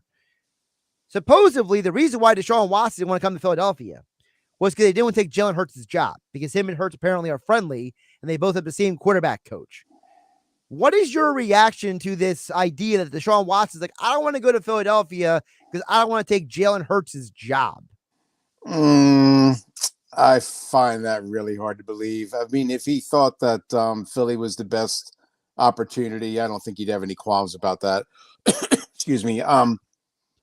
They may be friends, but that doesn't seem like that. I don't think that would be a factor. I don't see a case where, I personally, I don't know why the Eagles would want Deshaun Watson is beyond me. It's another story entirely. But I don't see how that was the reason. I mean, I guess it's a possibility, but I doubt it. Well, it's funny you said that, because that kind of leads into the other story that came out in the last 24 hours. For those who didn't hear this, so the Audacity-owned sports station in the Washington area has dropped the Washington Commanders as an affiliate because Dan Snyder apparently told them they were being too critical of his organization on their radio stations. Wow. So they were like, well, we don't want nothing to do with you. And it's funny you said that because, part of being an honest person, you as a columnist for years, me on this microphone, is we got to say the truth. And, if the Eagles called and told us we don't like you talking about fill in the blank player that way, that would be a disservice for us to go out there. So, you should say, hey, I don't want Deshaun Watson on this team because there's 22 civil cases against him and whatever else funny business we may not know about. So now you have a radio station that's literally saying, you know what, we're done with you. Yeah, that's kind of surprising and disappointing. I mean, just from a personal standpoint, if you lose credibility, you really have nothing else. I always prided myself on telling what I thought was the truth or giving my opinion when I thought it was warranted. I had no qualms about criticizing a player if I thought that it was needed. And I guess radio stations, like if supposedly if they're like the flagship station, maybe it's a little bit different. You're kind of tied to them in some way. But I mean, I've heard Merrill Reese rip into coaches and players without any possibility. I mean, he is an optimist, don't get me wrong, but when things were going south, he wasn't afraid to point out the mistakes and other things that he thought was, going wrong with the team. And you can't expect a journalistic outlet to be your cheerleader, so to speak. They're not your PR department. They have to be willing to, and they have to be able to criticize you when they think something's wrong. That's a shame that the Commanders would take that stance. Well, I will say this: it is funny when Merrill Reese does rip the Eagles at times. Yeah, actually when he gets annoyed, like it's really entertaining. Yeah, and they have to have really done something wrong for him to get ticked. That's for sure. Yeah, because then you hear Mike Quick almost chuckling when Merrill's ripping the team. Like there was a preseason game last year here on 97.3, and Merrill's just like ripping into Nick Mullins. How he's like an embarrassment and the joke of a quarterback. Just like you could hear Mike Quick trying not to laugh. Because, like you said, Merrill is an optimist, and for him to rip into somebody, he must be really annoying. That's true. You don't last as long as Merrill has with not being right, though. You do have to have, like I said, you have to have your credibility too. Yeah, for those who don't know, the other part of the story with the Washington football team, now the Commanders, which are both horrible names, is that Snyder's basically claiming the radio stations are lying about him. And that's part of the reason why the stations are like, all right, we're done with this fiasco over here. I'm never surprised when Daniel Snyder's involved in anything, though. Snyder just needs to be shoved out of the NFL. I mean, somebody just needs to be done with him. Just Donald Sterling him out of the league at this point. Dave, I want to go over to baseball because Nick Castellanos at his presser said something very interesting today. He said, and Kyle Schwarber echoed a similar sentiment, they came to the Phillies because of Bryce Harper. You actually have guys on the record saying, I came to Philadelphia to play with Bryce Harper. I mean, that's a statement that the Phillies have a guy that is attracting people to come play for this team. I thought they came for the cheesesteaks, no? Which is what everybody says when they get to town. Right. But yeah, that's a real strong asset for the Phillies to have. And it speaks a lot to Harper's reputation throughout the league that people want to take his opinion. They have a high regard for his opinion, and they want to play with him. He's in addition to being a great player, he's a great teammate as well. And that'll only bode well for the Phillies going forward. I mean, if he can, it didn't work out with Mike Trout. I think he wanted him really badly, but that wasn't going to happen anyway. But the fact that he can get, two guys who can really help the team, you would think that there's probably going to be more coming, in later years. So that's a good get for the Phillies, definitely. Also, we got to give them credit because the money that Chris Bryant got from the Rockies is more than the combined contracts of Schwarber and Castellanos. So, while I desperately wanted Chris Bryant, I can't be mad at Chris Bryant for going and getting the money. And meanwhile, the Phillies at least did something. The Phillies defense still stinks. I mean, Alec Boehm had another error yesterday. Yeah. And Reese Hopkins is dropping pop flies. It's I would rather have Chris Bryant than these two guys, but even though it's two players instead of one. But you're right. I mean, they need a lot of help on their defense. It's still atrocious, and they're going to have to count on their bats to score a lot of runs. We're going to win games 10-9, 11-10, that kind of thing, because their defense is suspect and their pitching, same thing. They're really there's a lot of inconsistency there as well. Yeah, I was joking yesterday, Dave. It's a good thing that Sir Anthony Dominguez is striking people out because he can't depend on the defense to actually get an out for him. So, that's true. Yep. Because the Phillies, it's so strange, Dave. Like they added to the bullpen. Good. Okay. You didn't detract from the pitching staff. You didn't make it worse. But it's like defense is like a fundamental of baseball. Like, the 2008 Phillies, they had defense. You got Victorino in center, Jimmy Rollins at shortstop. Pedro Feliz is only at third because he played defense. Like, he wasn't there for his bat, for goodness sake. Right. It's like, baseball, and Dombrowski's been around baseball for like 40 years. Like, it's just such a strange thing that this team is like, who cares about defense? We're just going to smash our way to the postseason. Yeah, that seems to be a trend around the league, I guess, with some teams, depending, I guess, where you play. You kind of want a more of an offensive-minded lineup, but you're right. I mean, you can't trot guys out there that are going to boot the ball over the infield or the outfield also, for that matter. I just don't. You're taking away half of your game, and I don't agree with it at all. I think they're really asking for trouble here. Dave, before I let you go, my bracket is completely busted. How's yours? I didn't fill one out, and thank God I didn't, because it would have been atrocious. Yeah, it would have been terrible. I got it. I'm absolutely stunned that St. Peter's has gotten this far. I mean, I didn't get a chance to go over to the MAC tournament, but people that were there said, they had a nice run, and it was great that they won, but they didn't see anything that suggested they were going to beat Kentucky when they were in Atlantic City. So, I mean, more credit to the Peacocks, though. I mean, great teams rise to the occasion, and they definitely have. So I'm wishing them luck going forward. Maybe they'll get to the Final Four. Yeah, former Atlantic City player Omar Shaman, he's on the coaching staff. Right. The last time a Jersey school got to the Sweet 16, it was Seton Hall with Shaheen Holloway, and he's the head coach of St. Peter, and they're playing in Philadelphia. Like, there's all these, crazy, and no offense to Purdue, but they're not that good. I mean, St. Peter's could definitely beat them. Like, there's a possibility St. Peter's is in the Elite Eight, and we're all looking around like, how did this happen? Well, they beat Kentucky. They can definitely beat Purdue. That's for sure. Yeah. My favorite thing about Purdue is people are like, oh, well, they played in the Big Ten. I'm like, yeah, they were like the fourth team in the Big Ten. Like, Yep. People forget those things. By the way, speaking of the Big Ten, I said earlier today, Dave, because yesterday was Bo Melton and Isaiah Pacheco's pro days at Rutgers. Right. And I said, it's a good thing that Melton and Pacheco have done well at their pro day and their combine, because the offense they played in was so bad at Rutgers. Like, those guys never really got a chance to show what they're worth. And now everyone's like, these guys are amazing. And it's like, we know they're amazing, but their quarterback and their offensive line was horrible at Rutgers. Well, hey, let me ask you a question. Have you ever seen a guy not do well at his pro day? Ever? That's a good point. Although I do remember the story of Teddy Bridgewater. Apparently, like, they were saying he didn't do well at his pro day. And that's the reason why it wasn't drafted higher. But I mean, Jamarcus Russell apparently had an unbelievable pro day. So I kind of take those things with a grain of thought. Congrats to those guys. I'm sure they're gonna get drafted and they're gonna have nice careers. But the same thing with Marquise Bell from Bridgeton. I think he might wind up being a steal for some team. He's the safety out of Florida A&M. I think that kid's legit. I think he's really going to be something.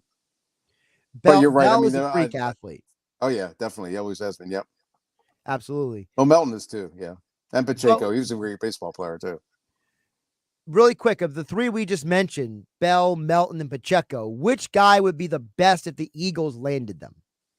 Bell. I think they need a safety bad. Yeah, he would be my guy. Yep. See now you're with me because I was saying earlier that Marcus Epps is I don't want him starting at safety long term. Yeah, I mean he had a nice year last year, been in a situational role. Dave, he's a good player, but you need more. Yep, I'm with you there. Yep, definitely. All right, he's Dave Weinberg. Extra Point Columns over at 97.3 ESPN.com. Follow him on Twitter at Dave Weinberg19. And he joins me every Wednesday on game night for Weinberg Wednesday. He's kind enough to join me 3 hours earlier today on 97.3 ESPN. Dave, appreciate you jumping on. We covered a lot of ground today. Oh, thanks, Josh. And make sure you check out boxing at Boardwalk Hall on Saturday night if you get a chance. Yeah, Thomas Lamana, he's on there, correct? He's a promoter. He's a promoter. Yep. Okay. Yep. DeCarlo Perez from EHD. He's on the card. Okay, gotcha. And I assume you'll be there, so. Absolutely. I'll fill you in. I expect to see coverage on your Twitter that night, okay? You will. Count on it. Take care, Dave. All right, Josh. Thanks again. I appreciate it. Josh Hennig here on 97.3 ESPN FM, the 97.3 ESPN mobile app powered by First Bank of CLC. On the other side, we're going to give away some tickets. I got a slew of people who texted in trying to get these tickets. A ton of people texted in, and you know what? You people listened. I got to give you some tickets. We'll do it on the other side here on 97.3 ESPN FM and the 97.3 ESPN mobile app. By the way, LeBron James ruled out tonight. I mean, there goes the whole point of it being on ESPN. It was supposed to be LeBron versus Embiid. Now LeBron's not playing tonight. Ridiculous. There's never an off season for the NFL. It's football at 4 every day at 4 p.m. on the Sports Bash with Mike Gill on 97.3 ESPN and the free mobile app. It's time for the Caesars Sportsbook Report. The plot thickens in college basketball as we get down to 8 teams by Friday night, and then by the end of the weekend, we'll be left with 4. In the NBA, the Nets have the second best odds to win it all, and the Heat are not far behind. These two teams face each other in Miami on Saturday in a possible playoff preview. And on Sunday, championship favorites, the Phoenix Suns host the 76ers. Be sure to check the Caesars Sportsbook app for all the latest odds, boosts, and promos. Caesars Sportsbook. Your app is ready, Emperor. Download it. So given a choice, I'd rather have a robot butler than a jetpack. But what was my point? Oh, yeah. A bunch of the games on the Caesars Sportsbook and Casino app have live dealers and live players. Download it and you can play with real people. And how do we not have jetpacks by now? Where's the future we were promised, people? Must be 21. Offer valid in New Jersey only for new players. Terms and conditions apply. See Caesars.com/promos. Gambling problem? New Jersey and Pennsylvania. If you or someone you know has a gambling problem, call 1-800-GAMBLER. In New York, call 877-8-HOPE-NY or text HOPE-NY. Bear, the rescue dog, had very flaky skin, dropping a lot of fur. And Levette wanted to do steroid injections. I was at a dead end. DINOVITE.com. Probably 6 weeks after we started using Dinovite. No more flaky skin. He doesn't scratch and itch. It was awesome. You get some Dinovite, how happy your dog will be. Every rescue dog in America deserves Dinovite for 90 days. DINOVITE.com. Straight Talk Wireless now has the new iPhone 13 with cinematic mode, which lets you focus on what matters. And with Straight Talk, you can focus on getting the best deal. Our Silver Unlimited plan is just $45 a month for unlimited talk, text, and data. And it runs on the largest, most dependable networks, now with nationwide 5G. With the iPhone 13 on Straight Talk, you can share whatever you want, wherever you want. Straight Talk Wireless. 5G capable device required. Actual availability, coverage, and speed may vary. See terms and conditions at straighttalk.com. The winter of 2022 is officially over. Spring has arrived, and we can start enjoying longer days and warmer weather. Hi, Tom McAllister from McAllister the Service Company. While we cannot control the weather, we absolutely can guarantee that it's going to get hot. The very last thing you want to worry about is whether your air conditioning system is going to operate when it comes time to turn it on. Talk to the experts at McAllister about replacing that older, inefficient air conditioning system. We also offer Mitsubishi ductless systems for that room that never cooled properly, or are you just tired of those noisy window units? This is a perfect time to take advantage of 12 months of 0% financing, preseason discounts, and rebates offered by the state and the utilities. Talk to the experts at McAllister at 609-927-4122 or at mcservice.com for all of your air conditioning needs. McAllister, we cannot control the weather, but we can control your comfort. Wait, aren't these all charitable donations? At Magda's Tax Prep, every person I'd rather counts. not have to file for an extension. She needs new auditors to maximize returns on her family time. On itemized deductions. Hey, can someone help with these 1099s? Indeed can help her hire great people fast. I need Indeed.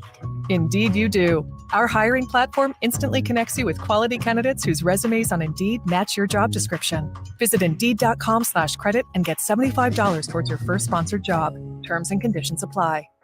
Introducing Venture X, Capital One's new travel card for people always asking, Where next? You earn 10x miles on hotels and rental cars, and 5x miles on flights booked through Capital One Travel, and 2x miles on everything else you buy with Venture X. Plus, receive premium travel benefits like access to over 1,300 airport lounges.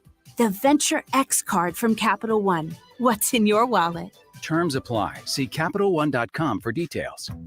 Want your biggest possible tax refund this year? Jackson Hewitt and Walmart have an offer you won't want to miss. Your Jackson Hewitt Tax Pro will prepare your federal return for as little as $59 and no more than $179. Tax is done where you shop. Your biggest federal refund guaranteed for no more than $179.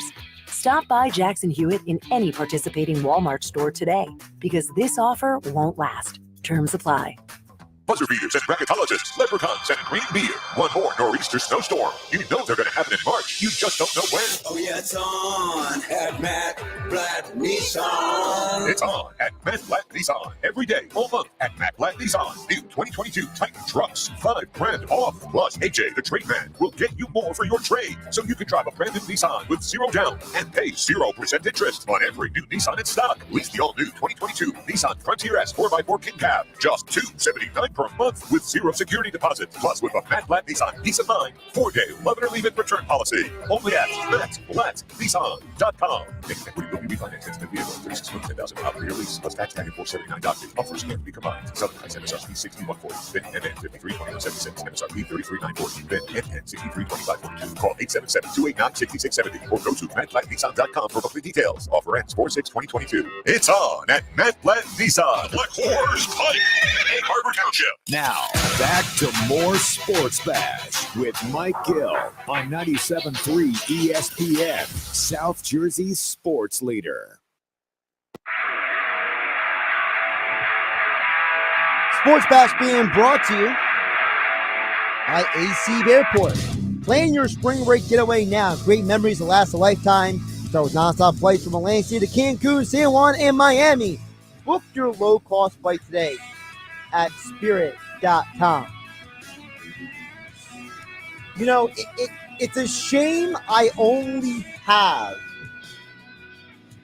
3 pairs of tickets to give away because the flood of people trying to win these tickets has been ridiculous. And it's been so wild that I'm actually going to give out 2 this hour, and I'll save 1 more for the 5 o'clock hour. Because when I say I lost count of how many people who texted in just for the Amy Schumer tickets, I lost count. So shout out to you guys for just blowing up here.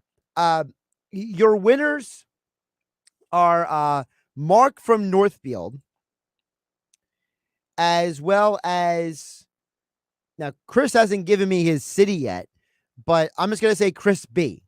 So congratulations to Mark from Northfield and Chris B. You are going to see the award-winning comedian Amy Schumer, who's coming to Ovation Hall at Ocean Resort Casino on Saturday, August 6th.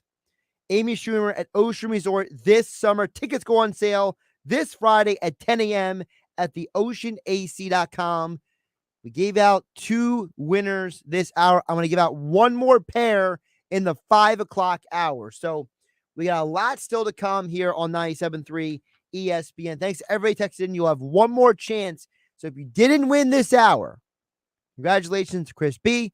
and Mark from Northfield. You guys are going to go see Amy Schumer in concert. You have one more chance to win today. One more pair of tickets I will give away in the 5 o'clock hour.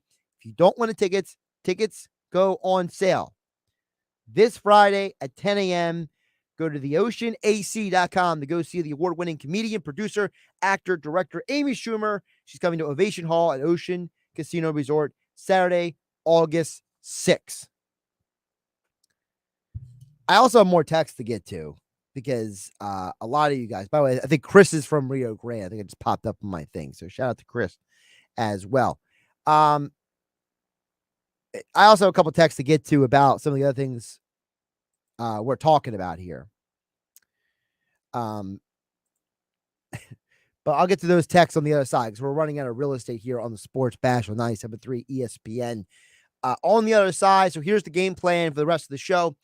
Geoff Mosher, Football at 4, powered by the Inside the Birds podcast. Then we will get to some of your guys' thoughts and comments on the text board, 609-403-0973. You also can DM the show through the 97.3 ESPN mobile app, powered by First Bank of Sea Isle City. Inside the Sixers with Paul Hudrick. You know, this Sixers-Lakers matchup tonight just lost a lot of sizzle. LeBron James is sitting. They're calling it knee maintenance. I mean, come on. It's supposed to be a big game tonight. Embiid versus LeBron. And instead, you're just going to hope the Lakers keep it close. Talk with Paul Hudrick about that at 4:40. Also, Jeff Kerr from CBS Sports talks some NFL news and notes at 5:25 tonight. As I promised, we'll read more of your messages coming up in the 4 o'clock hour as well. Keep it tuned here. Josh Hennig filling for Mike Gill on a Wednesday on 97.3 ESPN FM and 97.3 ESPN mobile app, powered by First Bank of Sea Isle City. Drive to the rim, floater. It's the Sweet 16 on 97.3 ESPN. Experience the madness of the NCAA tournament only on 97.3 ESPN. All the buzzer beaters, all the upsets, and all the big moments. March Madness on 97.3 ESPN. Brought to you by Resorts Casino Hotel, home to DraftKings Sportsbook. Visit resortsac.com. Health Update with Robin Stoloff. Learn more, live better. It's the morning of your colonoscopy. You spring out of bed and you say, I just can't wait to get this test. Said no one ever. Let's face it, getting a colonoscopy is no fun. But you know what's worse than colonoscopy? And I'm just going to be blunt here. Colon cancer. March is Colorectal Cancer Awareness Month. Here's something we all need to know. The new recommendation for our first colonoscopy for people of average risk is now age 45. This is important because colon cancer is now on the rise in people younger than their mid-50s. There's really nothing to it. You're asleep during the entire procedure, and most of us only need the test every 10 years. It's a small price to pay to detect colorectal cancer, which is highly treatable if found in its earliest stages. So make that appointment today. I'm Robin Stoloff for Health Update. Health Update with Robin Stoloff, empowering you to live a healthier life.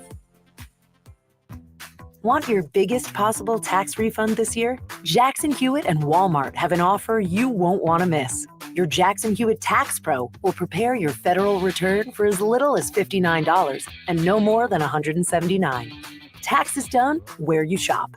Your biggest federal refund guaranteed for no more than $179. Stop by Jackson Hewitt in any participating Walmart store today because this offer won't last. Terms apply. Power Penny days are back, just in time for spring at JCPenney. Stock up on wardrobe staples to home essentials, like tees for the family, select styles starting at $7. Soak up the savings with $5 Home Expressions quick-dry bath towels in an array of colors. Or use your coupon to save an extra 25% store-wide. Incredible prices, spectacular savings. Hurry, end Sunday. JCPenney. Offers and coupon valid 3/24 to 3/27. Some exclusions apply. See store or jcp.com for details. Power Penny deals excluded from coupon. When was the last time everyone agreed on what's for dinner? You want ramen, they want pizza. Thankfully, there's something for everyone on the DoorDash app. For a limited time, get 50% off and 0 delivery fees on your first order of $15 or more when you download the DoorDash app and enter code ORDERNOW50. That's 50% off, up to a $12 value, and 0 delivery fees on your first order when you enter promo code ORDERNOW50. That's promo code ORDERNOW50. Subject to change. Terms apply. Get more from your neighborhood. I need 4 more of the biscuit carnitas, 2 burnt end platters, 3. The kitchen at Kai's Barbecue is firing on all cylinders. Greg, help me bring these to the pickup counter. He needs food runners who can hit the ground quickly. 86 on the chicken and we're short-staffed. Let's pick it up. Indeed can help him hire great people fast. I need Indeed. Indeed you do. Instant Match instantly connects you with quality candidates whose resumes on Indeed match your sponsored job description. Visit Indeed.com/credit and get $75 towards your first sponsored job. Terms and conditions apply. Welcome to Allstate, where saving on your auto insurance is kind of like a joyride. You, your car, and an open road. Maybe your best friend, too. The music is chill, and so is the traffic.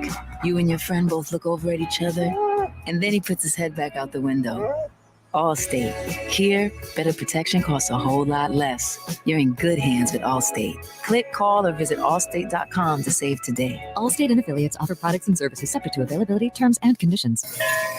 Hear ye, hear ye. Thanks for coming to the town square. First, I'd like to tell you about Steve. He's a plumber. I hear he does good work. Also, Tim. He's this new thing called a dentist. Oh, and Monica, she has a new vegan restaurant. I didn't even know that was a thing yet. Anyway, if you need those things, just wander around town and try to find them because the internet hasn't been invented yet, so I don't know. This isn't the olden days. Now, word of mouth has gone online. At Town Square, South Jersey, we can show you how to harness the power of your existing word of mouth and amplify it online. Go to townsquarelocal.com for a free local customer analysis where you can see how many local customers in South Jersey you could reach online. Visit townsquarelocal.com and be the Town Square today. That's townsquarelocal.com.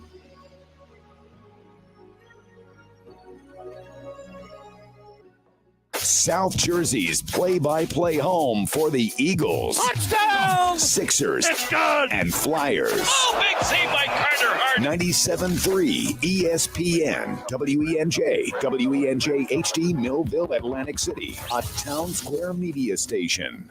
97.3 ESPN presents The Sports Bash with Mike Gill. It's time for Football at 4 with Geoff Mosher. My personality is I want to win badly. I want to win more Lombardis for Philadelphia and our fans. We got the greatest fans around, and I will do everything possible. Powered by the Inside the Birds podcast. Now, live from inside the Matt Black Kia Studios. This is Football at 4. Latest edition of the Inside the Birds podcast dropped today. The intel with Greg Cosell. And I almost feel like there's like some symmetry going on with the Inside the Birds guys, because yesterday we had a great conversation with Jason Avant, and there were things that he said that started lining up with what Greg Cosell was saying about some things. And then today, Tyreek Hill gets traded. So to get more into all of this wide receiver stuff is a man that I'm sure is not tired yet of talking about wide receivers. Geoff Mosher joins us right now for today's edition of Football at 4, powered by the Inside the Birds podcast and, of course, InsideTheBirds.com. Geoff, how are you doing? I'm great, Josh, and you're right. When you're an Eagles reporter, you never get tired of talking about wide receivers.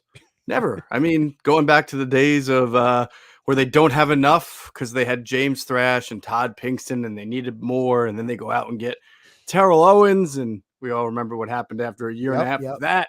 Then Reggie Brown was going to be the guy, and he really didn't become the guy. And then there was Kevin Curtis, and then so on and so on. So, yeah, I remember. Well, don't forget about Freddie Mitchell and his wonderful dinner with Andy Reid. How could I forget about Freddie Mitchell? Yes, absolutely. I've had the good fortune of interviewing Freddie a couple times.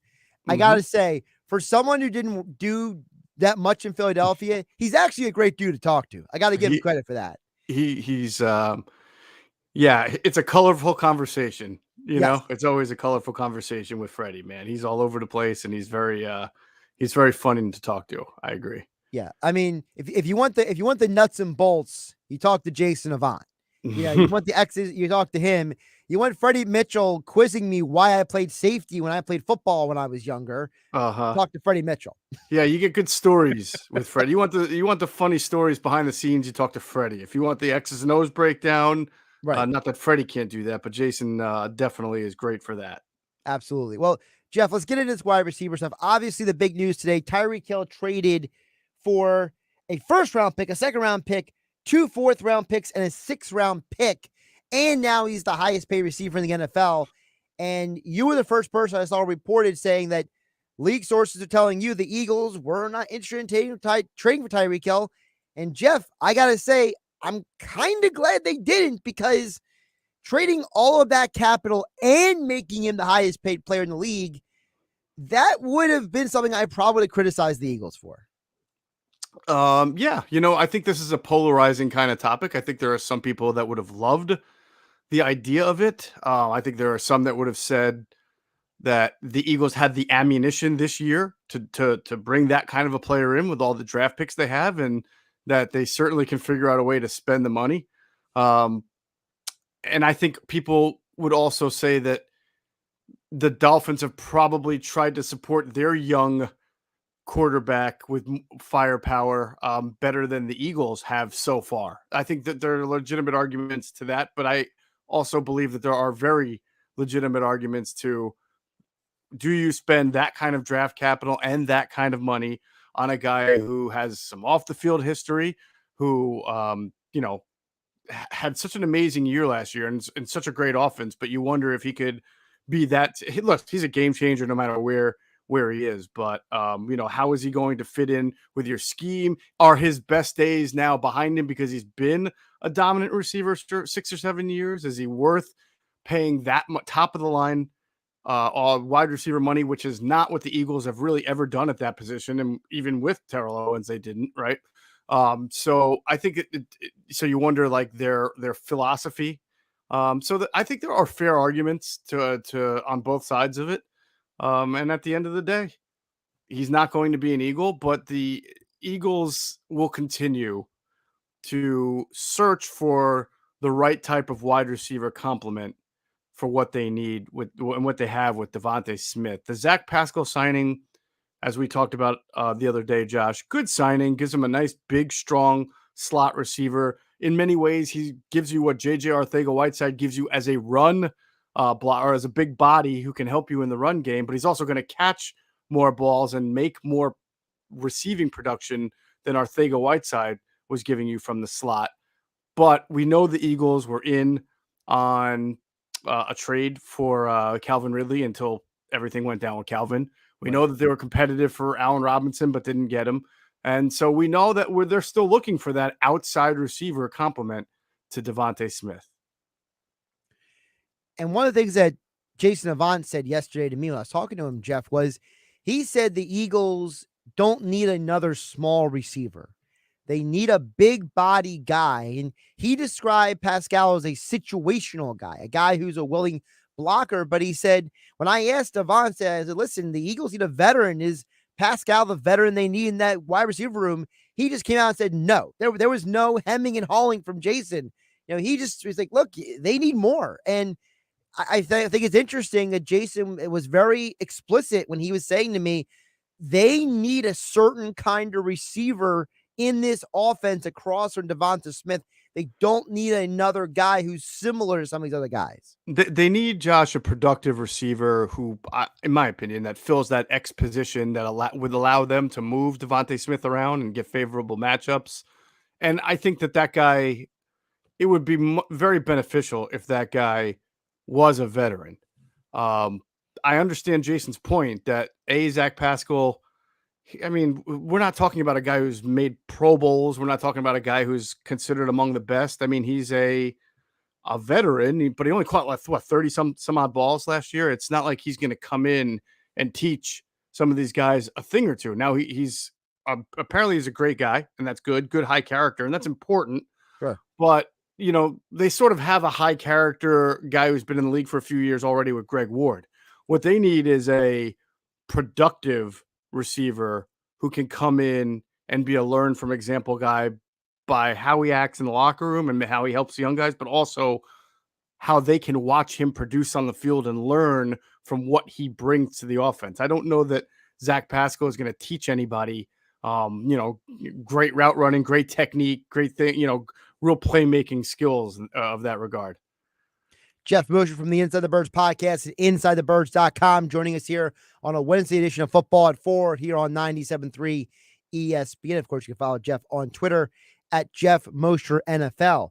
Now, where the symmetry continues is today on the Intel with Greg Cosell. Greg Cosell spoke very highly of Treylon Burks. Mm-hmm. Yesterday, Jason Avant also spoke highly of Treylon Burks, and they both made similar analogies because Jason Avant said, I see some Deebo Samuel there. Mm-hmm. And Greg Cosell mentioned, hey, I can see him being used that way as well. And I've seen mock drafts, Geoff, talking about the Eagles potentially being a landing spot for Treylon Burks because Aaron Moorhead ran that workout for his pro day. Yeah, so that's another indication, right, that we speak of that the Eagles are paying attention to a specific kind of wide receiver. And not to say that they're not paying attention to a smaller guy like Chris Olave or Garrett Wilson. They're paying attention to all wide receivers. But you're right, Moorhead led that workout, Aaron Moorhead, the wide receivers coach for the Eagles, for Treylon Burks. And Burks gives you that big body, natural boundary X receiver. But you can actually, as Greg Cosell was pointing out, he has some qualities that are Deebo Samuel-ish. He also talked A.J. Brown in Tennessee. And already some people have taken this the wrong way because that's the internet. But Greg Cosell mentioned Cordarrelle Patterson as another example. And now people are like, oh, well, you don't waste a first-round pick on Cordarrelle Patterson, who, by the way, was a first-round pick. But the point was that not that he is as a player only able to do what Cordarrelle Patterson can do, which is mostly be a running back. The point is he is a wide receiver that you can use all around the field. That's at least how Arkansas used him. And they didn't just line him up at X and say, go win on the X for 60 snaps. They move him around, and he has the athleticism and that big body to hold up to be able to maybe take a couple of carries out of the backfield to catch something off of some jet motion and give you a little bit of variety to your offense. And variety is important at this point because let's be realistic. Last year's offense was when they were winning, Geoff, it was very straightforward. It was we're running the ball and we'll get the ball to Devonta Smith and hope Dallas Goedert catches the ball. It wasn't like the offense was some dynamic thing going around, which I was trying to explain to people yesterday, Geoff, that, people, because Jason Avant was also talking about, the differences between like a Kyle Shanahan and a Nick Sirianni, and I think people, how they are, they hear something, they misinterpret it, or they hear what they want to hear. The reality is that Nick Sirianni is not Kyle Shanahan. He is not doing those kind of things with his offense. So if Sirianni is going to be successful, he needs guys who fit in with what he does. This offense is ever going to be more than it was last year. Yeah, that's fair. Nick Sirianni has publicly said that he doesn't use as much motion and misdirection in his offense as, say, a Kyle Shanahan does, because for him, that stuff is to get a tell. What is the defense doing? I'm going to send a receiver in motion to see how the defense adjusts. Kyle Shanahan does it for that and just to give you eye candy and just has it as a base part of a base principle in what he does with his offense. Nick Sirianni, from what we were told before he got hired, and so you sort of saw it, even though the offense was one offense, like an RPO-driven offense at first, and then a run-heavy offense later. He comes from more of the traditional West Coast style. And in West Coast style offense, Josh, you can have that kind of natural big body X like the Alshon Jeffrey for Doug Peterson's offense. And what that guy can do is you see a lot of 1-by-3 formations, one, wide receiver on one side and then 3 on the other. And when you have that coverage rolled toward the 3, you see a lot of one-on-one coverage for the single receiver out to usually either the left or the right.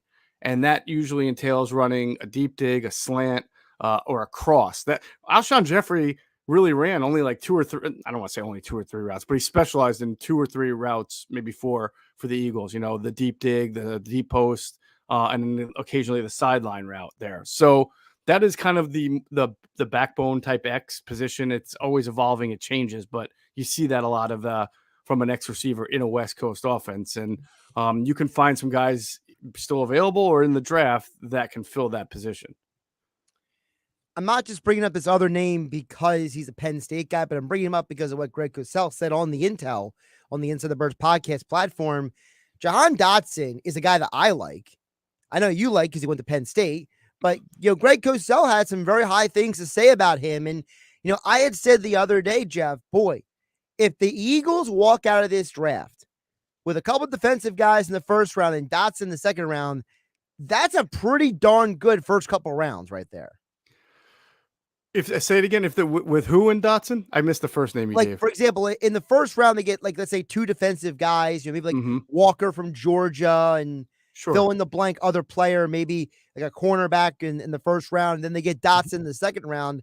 If Eagle fans are out there listening, they should be happy with that potential because, Dotson, like you mentioned on the podcast, his quarterback stunk at Penn State. Like he did not. So I love what you said. His catch radius is great now because the guys are so accurate. Yeah, Clifford has helped him improve on that. But it's true. Like there were catches Dotson was making where he's reaching like behind his head over the side of him and he's scoring touchdowns. And that would be a great addition for a team like the Eagles where, no offense to Jalen, but he's not exactly the most accurate quarterback in the world either. Yeah. So different style of receiver than they've been paying attention to, and we're talking about with the X, because I think Dotson would be more of a movable guy because he's only 5'11", and he's not the biggest guy in the world, but he plays big. That's important. He plays big. He plays tough. So I think someone I spoke to kind of sort of compared him to Deontay Johnson from the Steelers, except catches the ball frequently and isn't afraid to go over the middle, things like that. So, but. If he's there in the second round when the Eagles pick at 58, I'd be a little surprised just because the feedback I get is that teams really like him and probably see him as a top 50 type of guy, but you never know. You never know how the board's going to fall. So that would be to me, the Eagles getting a player who's just really good at his position, especially at 58, that you just have him ranked high, because again, I still think they're going to want someone who they feel comfortable with playing the outside slot as much as possible. And then whatever else you can do, that's great. But you're not hurting yourself by adding Jahan Dotson to the core. Jeff, is there still a potential the Eagles are going to, not the potential, but is there still a chance, I'll put it this way, that the Eagles are going to go into this draft and they're going to do something that maybe we're not expecting? Because I'm still seeing mock drafts with some very, shall I say, weird picks for the Eagles, weird decisions for them. And I'm not saying the Eagles can't do those things, but, between listening to you and Adam and everybody on the InsideTheBirds.com, and, I feel like I have an idea of what the Eagles are going to and should do. But then I see some of these mock drafts and I'm like, am I missing something? Is, there's something up Howie's sleeve that we don't know about maybe? Yeah. So I haven't seen all the mocks because I try to avoid them a little bit. Because we get all wrapped up in them for real no reason, right? Right. But I say this is something that Adam and I have said about 2 or 3 times now over the last week or two, and it's not out of any inside knowledge, just more out of industry instinct and covering the Eagles for almost 20 years now. This has been such an active, frenetic, wild, headline-making offseason, and the Eagles have not been a part of that. If you would have told me 10 years ago, 5 years ago even, that an offseason like this was going to happen and the Eagles were, on the sidelines just waving at everybody like, hi, I'd be like, nah, that's not the Eagles that I know. And while I do think that their free agency approach has changed for the better since 2016, I don't think that we should look at Howie Roseman as not an aggressive GM. He's still aggressive. He has 3 first-round picks for the first time ever. He's into analytics. Analytics, if in my view here, if you go look at the history of teams that have 3 or more first-round picks over the last 10 to 12 years, it's not very good. Not a lot of, I mean, most of those teams, you're talking about Cleveland, you're talking about the Giants recently, you're talking about the Jets who had 4 like a decade ago. There's another team in there that I can't think of. I think the Vikings did. You look at those teams and you think, man, they only hit on at most 1 or 1.5. You just don't see a team come away with 3 rock solid players, because once you get past the top 10 or 12 and the Eagles start at 15, the hit percentage, the superstar percentage, the Pro Bowl percentages go down and down and down, to the point, Josh, where if you go look at just 20 through 32 or 25 through 32, there's a ton of misses, a ton of guys who are just average in the league. So Howie knows this. I asked him about it at the combine. He's well aware of it. And again, he is aggressive. So I feel like whenever things are really quiet around the Eagles, it doesn't last very long. And I know people are disappointed right now. Fans are very disappointed. They think he's just sitting there doing nothing, that he doesn't have any real interest in improving the team much. I don't think I think that couldn't be further from the truth. I think anybody should expect the unexpected when Howie has 3 first-round picks and an offseason like this has happened, and he has not been a big participant in making headlines. So I don't know what it's going to be or what it is. As we get closer to the draft, maybe there'll be something. But don't forget, Howie has done pretty well even after the draft of making some deals, like when he got Ronald Darby in the middle of training camp in 2017 when they won the Super Bowl. So I don't think he's going to be inactive and dormant from now until the start of the training camp. Yeah, Howie wasn't too thrilled when you asked him that question, but he still attempted to answer it anyway, even after you were trying to clarify. I'm like, Howie, I'm not talking about you. I'm talking about. Yeah, I know. He goes, thanks for reminding me. And I'm like, well, it's not like you're the one who made the bad picks. Right. This is your first time. So, but listen, Howie answered the question. Mm-hmm. Meanwhile, in Washington, the Audacity is removing Washington from their networks, no longer the flagship, because apparently the owner of Washington was mad about their coverage of them. So now, would that be Tanya Snyder? Because the owner, Dan Snyder, is not supposed to be owning the team. Am I mistaken on that? Isn't he supposed to be away from the team? He's for a while? supposed to be, but apparently the report out figure. there is that Snyder himself, not herself, him, Dan, apparently called someone up and said, I don't like what you're saying about my team. And they were like, well, this is what it's going to be like. We don't want to be the flagship station anymore. So, good for the station, by the way. Good for them for not pandering and selling out. But, I'm just saying, at least Howie answered the question. Yes, he answered the question. But, and I definitely took from his question that he believes in the flexibility of having 3 first-round picks and what you can do with that to really improve your situation. I'm also still convinced, something that you've been saying for about 6 months now, that the Eagles are, not 6 months, but feels like 6 months, that the Eagles are only going to use 2 of those picks. I agree with you. I think they're going to trade one of those picks and maybe get another pick for next year, because that's the Howie way. That would be the Howie way, wouldn't it? He is Geoff Mosher. Follow him on Twitter at Geoff Mosher NFL. Check out the latest edition of the Inside the Birds podcast, the Intel with Greg Cosell. Tons of great nuggets. We even scratched the surface on all the stuff that Cosell said on the pod, because I want people to actually listen to it, because it's an incredible conversation about wide receivers, because it's looking more and more like the Eagles are going to at least getting one in this draft, just the way things are playing out. So check that out. InsideTheBirds.com for more coverage on the Eagles and the NFL draft as well. And Jeff will be back with Mike Gill on Monday's show. Tomorrow, Andrew DeCecco. Friday, Adam Kaplan here on Football at 4. Jeff, appreciate the time today. You got it. Andrew will be at Penn State Pro Day tomorrow, so you'll have some really good stuff too. You can talk to him about Jahan Dotson, I'm sure. Interesting. All right. Now knowing Andrew as well, though, he's probably going to mention about 5 guys that half the audience didn't know. Yeah. And he's going to write an article about that we're going to send everybody over to. That's right, at InsideTheBirds.com. Take care, Jeff. Take care, brother. Josh Hennig here, filling in for Mike Gill, who's on vacation on the Sports Bash on 97.3 ESPN FM and the 97.3 ESPN mobile app. 4 o'clock hour being brought to you by PropSwap, America's sports betting marketplace. Sell your sports bet, take your profit, find out how at PropSwap.com or by downloading the PropSwap app today. Coming up on the other side, I got texts to get to. I got DMs to get to. 609-403-0973 is the text board. You also can DM the show through the 97.3 ESPN mobile app powered by First Bank of Sea Isle City. I'm Josh Hennig here on 97.3 ESPN FM and the 97.3 ESPN mobile app. Inside the Sixers still to come at 4:40 p.m. Jeff Kerr from CBS Sports talk more NFL at 5:25. And don't forget, I have one more pair of tickets to give away in the 5 o'clock hour. So keep it tuned right here to 97.3 ESPN. From the first four to the final four. Whoa! Listen to the NCAA tournament on 97.3 ESPN.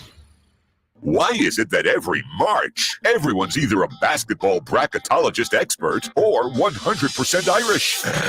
Not that there's anything wrong with the two. All you need to know this March is at Matt Blatt Kia in Egg Harbor Township or Toms River. If you have a job clearing $350 per week, you could be approved with zero down, 0.9% financing for 60 months, or $1,000 cash back at Matt Blatt Kia on every clearly marked new Kia in stock. Stuck in a loan or lease? Matt Blatt Kia wants to get you released, so bring any trade to Matt Blatt Kia, even if you owe thousands more than it's worth. And don't forget, you can't make a mistake with our 4-day love it or leave it return policy. Gotta be a Matt Blatt Kia. Offers with approved Tier 1 or 2 credit through Kia Motors Finance. Not all will qualify. $1,705 per $1,000 for 60 months. $1,000 off all 2022 stickers. Go to mattblattkianj.com for complete details. Expires 4/6/2022. Matt Blatt Kia, 6211 on the Black Horse Pike, Egg Harbor Township, and now on Route 37 in Toms River.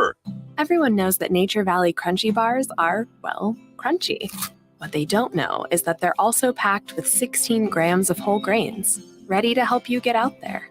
Nature Valley, for every adventure.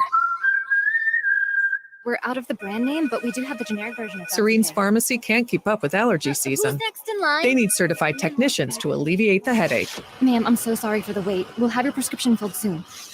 I need some help. Indeed can help them hire great people fast. I need Indeed. Indeed you do. Instant Match instantly connects you with quality candidates whose resumes on Indeed match your sponsored job description. Visit Indeed.com/credit and get $75 towards your first sponsored job. Terms and conditions apply.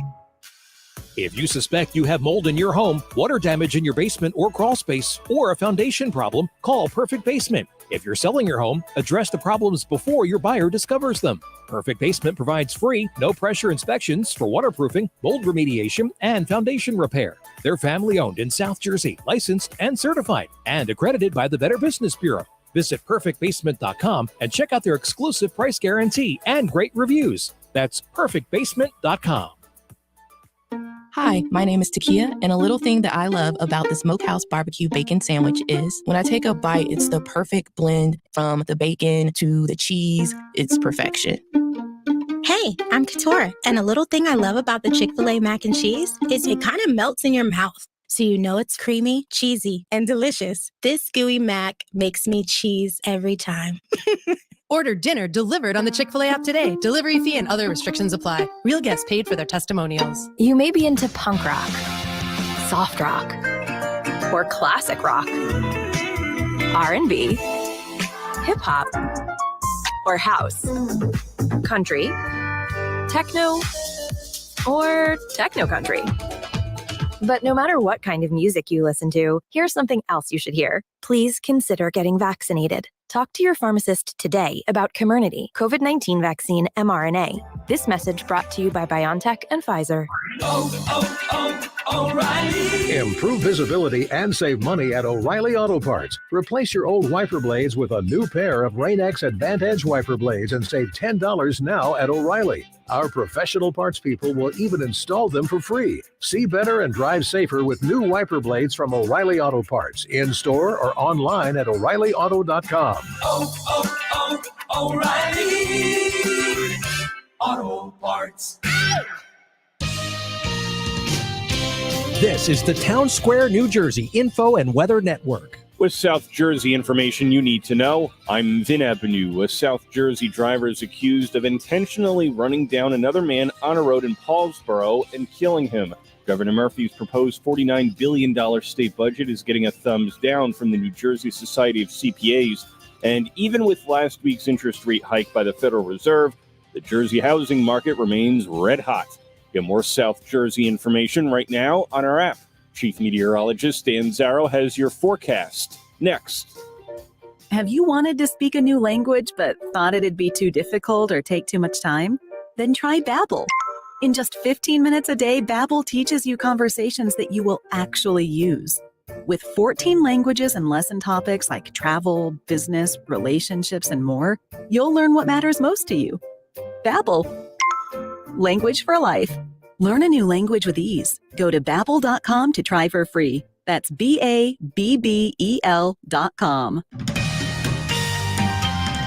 From the Town Square, New Jersey Info and Weather Network, I'm Chief Meteorologist Dan Zarrow. Overall, it's been a cloudy and cool day. Now, as a warm front lifts into South Jersey tonight, rainfall will get more and more steady and widespread, and temperatures are going to go up tonight, too.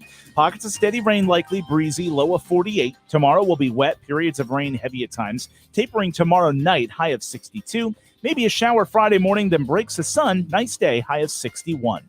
Get weather 24/7 wherever you are. Download our free mobile app today. If you're ready to get back to work or just thinking about changing careers, 97.3 ESPN's virtual job fair is the place to start. Just go to the 97.3 ESPN app and tap on the virtual job fair to find exciting opportunities from Maurice Piers in Wildwood, Evolution Gaming in Atlantic City. Peruse all our exhibitors and learn about opportunities just like you would at a live job fair. Take the first step to a brighter future. Visit 97.3 ESPN's virtual job fair at 973ESPN.com and the 97.3 ESPN app. Now, back to the Sports Bash on 97.3 ESPN.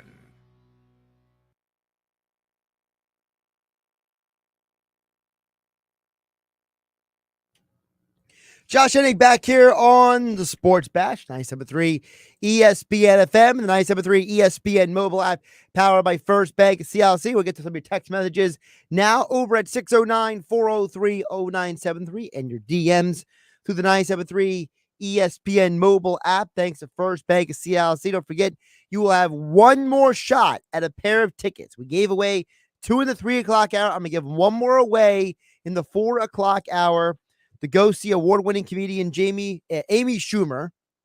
You know, I knew I was going to mess it up at some point. Amy Schumer, she's coming to Ovation Hall at Ocean Resort Saturday, August 6th. Tickets go on sale this Friday at 10 a.m. at theoceanac.com, but you will have one more shot at the tickets before they even go on sale in the 5 o'clock hour, so keep it tuned to 97.3 ESPN FM. Over on the text board at 609-403-0973. A couple messages coming in. First, John from Cape May says, if we don't trade one of the ones for a one next year, I love to see the Eagles grab Williams, then grab Mechie later on. Have 3 Bama wide receivers would be amazing. I mean, in theory, it would be amazing. Here's the problem. It's a conflict in my mind right now because Howie Roseman said previously that he doesn't want to go out and get many more guys who have injury histories because of what happened with Sidney Jones and Alshon Jeffrey and others, Deshaun Jackson. The Eagles want to try to avoid that moving forward. But those Bama receivers are special, man. I don't care they're coming off of injuries. And you get those guys under team control for 4 or 5 years. I mean, that value to me outweighs the injury history, right?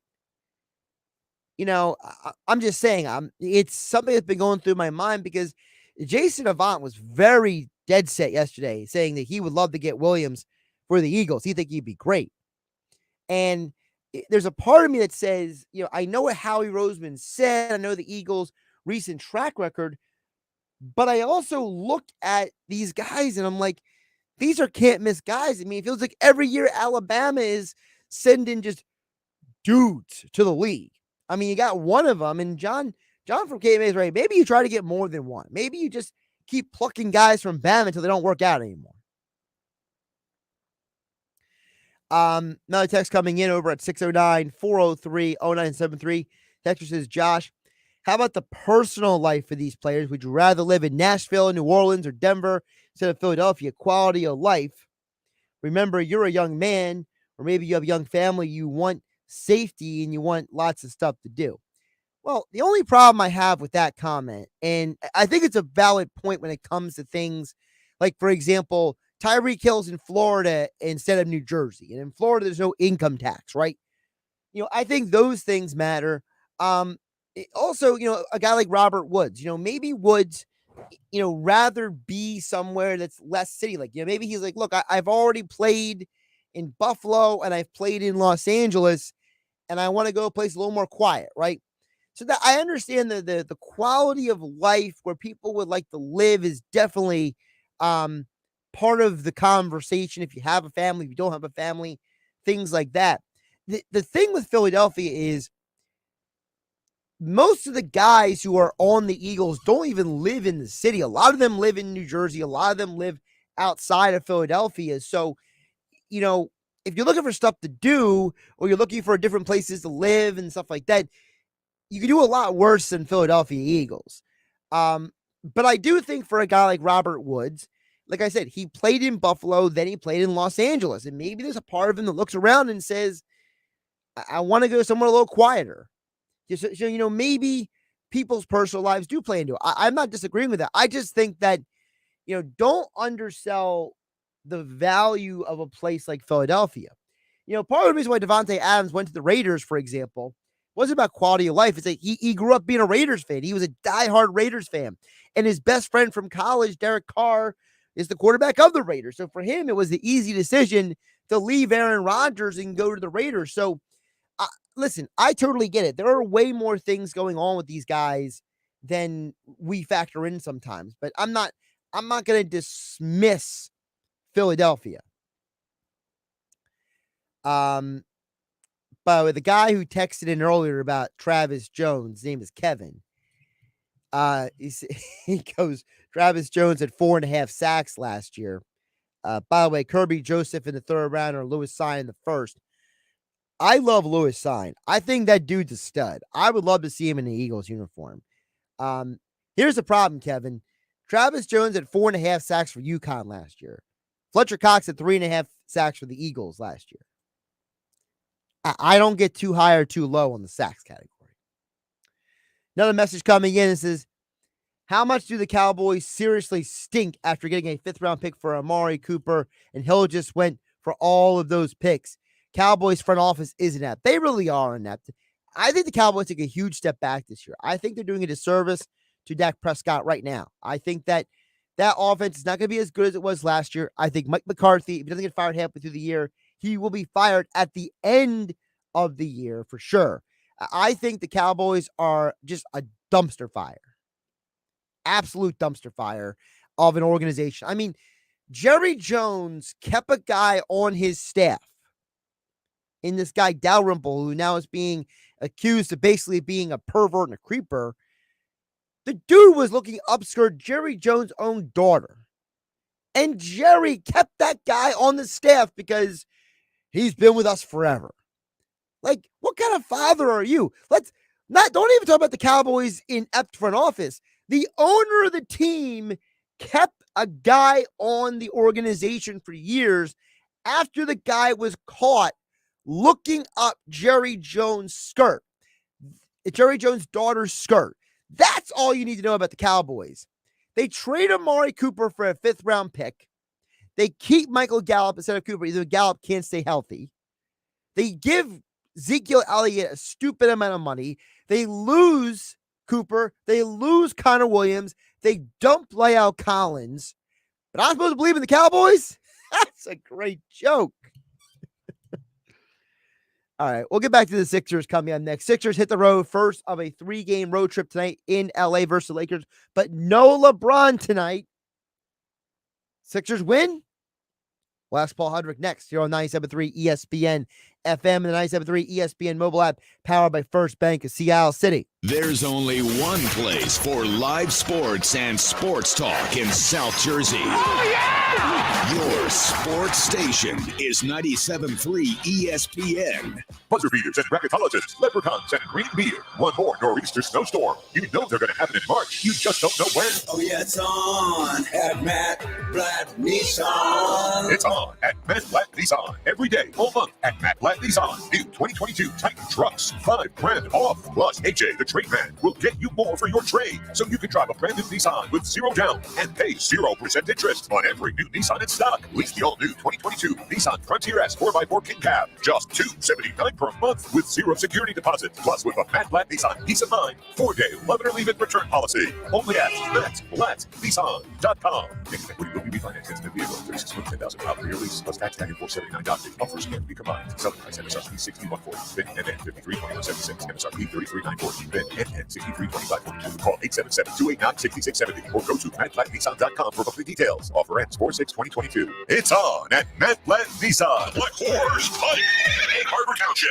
How do you make the most of your land? Shaw does it behind the wheel of a John Deere 1025R compact tractor.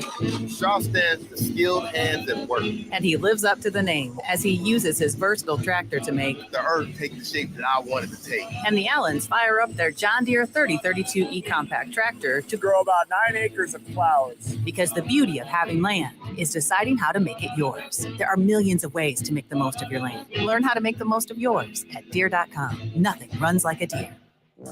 Folks, call me a people pleaser, but I can't help that the KFC 8-piece tenders meal gives the people what they want. It's got all the KFC classics, 4 buttery biscuits, 2 heaping sides, mac and cheese and crispy fries perhaps, and 8 scrumptious KFC tenders. Enough to please everybody, people. Feed the whole family with the KFC 8-piece tenders meal. Order ahead on the KFC app. It's finger-licking good. Prices and participation may vary. Online ordering available at participating locations.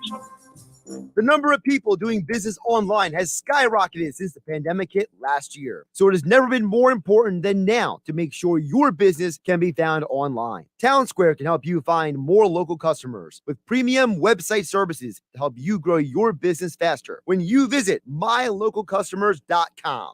Don't wait. Visit mylocalcustomers.com today to learn more about how Town Square can help you grow your business. That's mylocalcustomers.com. Research shows people remember radio ads that remind them of the past. So to help you remember that Liberty Mutual Insurance Company customizes your home insurance so you only pay for what you need, here's an ad that'll really take you back. Back in my day, I heard a voice from the radio say, Liberty Mutual customizes my home insurance so I only pay for what I need. I'm getting on in years now, but heavens to Betsy, there are some things an old fella like me just never forgets. Only pay for what you need at libertymutual.com. Liberty, liberty, liberty, liberty. Power Penny days are back, just in time for spring at JCPenney. Stock up on wardrobe staples to home essentials, like tees for the family, select styles starting at $7. Soak up the savings with $5 Home Expressions quick-dry bath towels in an array of colors. Or use your coupon to save an extra 25% store-wide. Incredible prices, spectacular savings. Hurry, ends Sunday. JCPenney. Offers and coupon valid 3/24 to 3/27. Some exclusions apply. See store or jcp.com for details. Power Penny deals excluded from coupon. Welcome to the Caesars Sportsbook Report. The NCAA tournament is underway, and to celebrate, Caesars Sportsbook has released a brand new offer for new users. Download the Caesars Sportsbook app and get started with up to $1,100 in first bet insurance. Sign up with promo code RADIO CZR. That's one word, and then place your first bet on the NCAA tournament, hockey, NBA, you name it. Here are the latest betting facts. Check out the NFC East with the Cowboys -150, Philadelphia +330, the Commanders are +500, and the Giants are +1,000. You must be 21 and physically present in New Jersey. New users only. Bet amount of qualifying wager returned only if wager is settled as a loss. Paid as a single bet credit. Must be used within 14 days. See Caesars.com/promo for full terms. If you or someone you know has a gambling problem, call 1-800-GAMBLER. In New York, call 877-8-HOPE-NY or text HOPE-NY 467-369. Caesars Sportsbook. Download it, people. Now, back to more Sports Bash with Mike Gill on 97.3 ESPN, South Jersey's sports leader. Josh Hennig filling in for Mike Gill here on a Wednesday edition of the Sports Bash, 97.3 ESPN FM, the 97.3 ESPN mobile app. Well, Sixers hit the road tonight. First game of a 3-game road trip. You can hear it tonight. Tom McGinnis on the call right here on 97.3 ESPN FM. But I got to let you guys know, it's a bit of a letdown tonight. For those who didn't hear the news earlier, LeBron James will not play tonight. He is out with what they're referring to on the injury report as a knee. I guess it's a maintenance night for LeBron. I mean, what a letdown. I mean, ESPN was promoting this thing for the last 36 hours. LeBron versus Embiid, scoring title on the line. And now LeBron's not playing. You know, and this gets back to some of the conversations we have all had before. Like, you know, McGarry was saying it earlier today. You know, we've talked about it, me and Mike Gill in the past. The devaluation of the regular season by this league has just gotten more and more extreme. It's absolutely insane how what was supposed to be this massive matchup, this massive moment, this massive game has basically been flushed. I mean, what are you going to say? Russell Westbrook versus Embiid? We've seen that story before. You know, this is supposed to be prime Embiid, LeBron having a season for the ages. I mean, he's got to be the greatest 37-year-old basketball player ever, right? I mean, he's doing things that Jordan didn't do when he was a Wizard, for goodness sake. I know Jordan was a little older when he was a Wizard. I mean, but, you know, how LeBron is amazing this year. He has literally forced his way into an MVP conversation on a team that's barely in the playoff line. I mean, if they make the play-in tournament, they'll be lucky at this point, the way the season's gone. And LeBron's out there just putting up crazy numbers. You know, when Jordan was 38 and 39 years old with the Wizards, he was still pretty darn good. And he was putting up some numbers. You're like, whoop, there's that old Jordan again. But he didn't do it every night. LeBron is going out there and just putting up production every single night. And now it's like, we're going to rest against Sixers. I mean, the league is being paid billions of dollars from ESPN and ABC, and then on the other side, Turner Network with TNT. And the league's got the NBA TV package and League Pass and all this. There's so much money invested this league in the whole situation when it comes to people want to see stars. You buy tickets to go to a game to see the stars. You turn on your TV to see the stars. And then what happens Monday night? Embiid and Harden don't play. LeBron James versus Embiid. Yep, LeBron's not playing. ESPN, 10 p.m. Watch it. We're promoting it. No LeBron. Like, this is a problem for the league. And look, I understand injuries happen, all right? I'm not this guy who's going to tell you how soft these athletes are, because LeBron has a history of playing through injuries. Embiid would play through every injury if he could get away with it. You know, Embiid has a very long history. You know, I've heard stories on and off the record about how Embiid, they had to force him to rest sometimes. They had to keep him away from the facility and keep him away from doing certain things because Embiid will play through anything. And, you know, that's just the kind of personality Embiid is. And LeBron has even complained to himself about how he's like, you know, I don't like resting. You know, people come to see me play. So, you know, Embiid and LeBron specifically are not the problem, but the league as a whole is a problem. Popovich used to get fined with the Spurs because he would sit Duncan and Ginobili and Parker for random games for, you know, maintenance and rest management and all this stuff. And the league tried to change the rules to make these guys so they can't just rest guys randomly. It has to be for an actual verifiable injury. But it's getting to the point where you're just looking around and you're like, what's going on here? The regular season is becoming devalued because there's such an emphasis on the postseason. Now, look, I'm sure there's some dude who has way more time on his hands than you and I do. Me behind this microphone and you listening to me wherever you're at. Someone who's got way more time on their hands who can probably document, well, if this guy didn't get injured, then this could have happened or this team would have. Listen, there's only one specific injury that I can personally point to that changed an outcome of a postseason. In the NBA, there's only one instance that I can wrap my head around that I can tell you, look, if this guy wasn't injured, it would have been different. And that's it. Okay?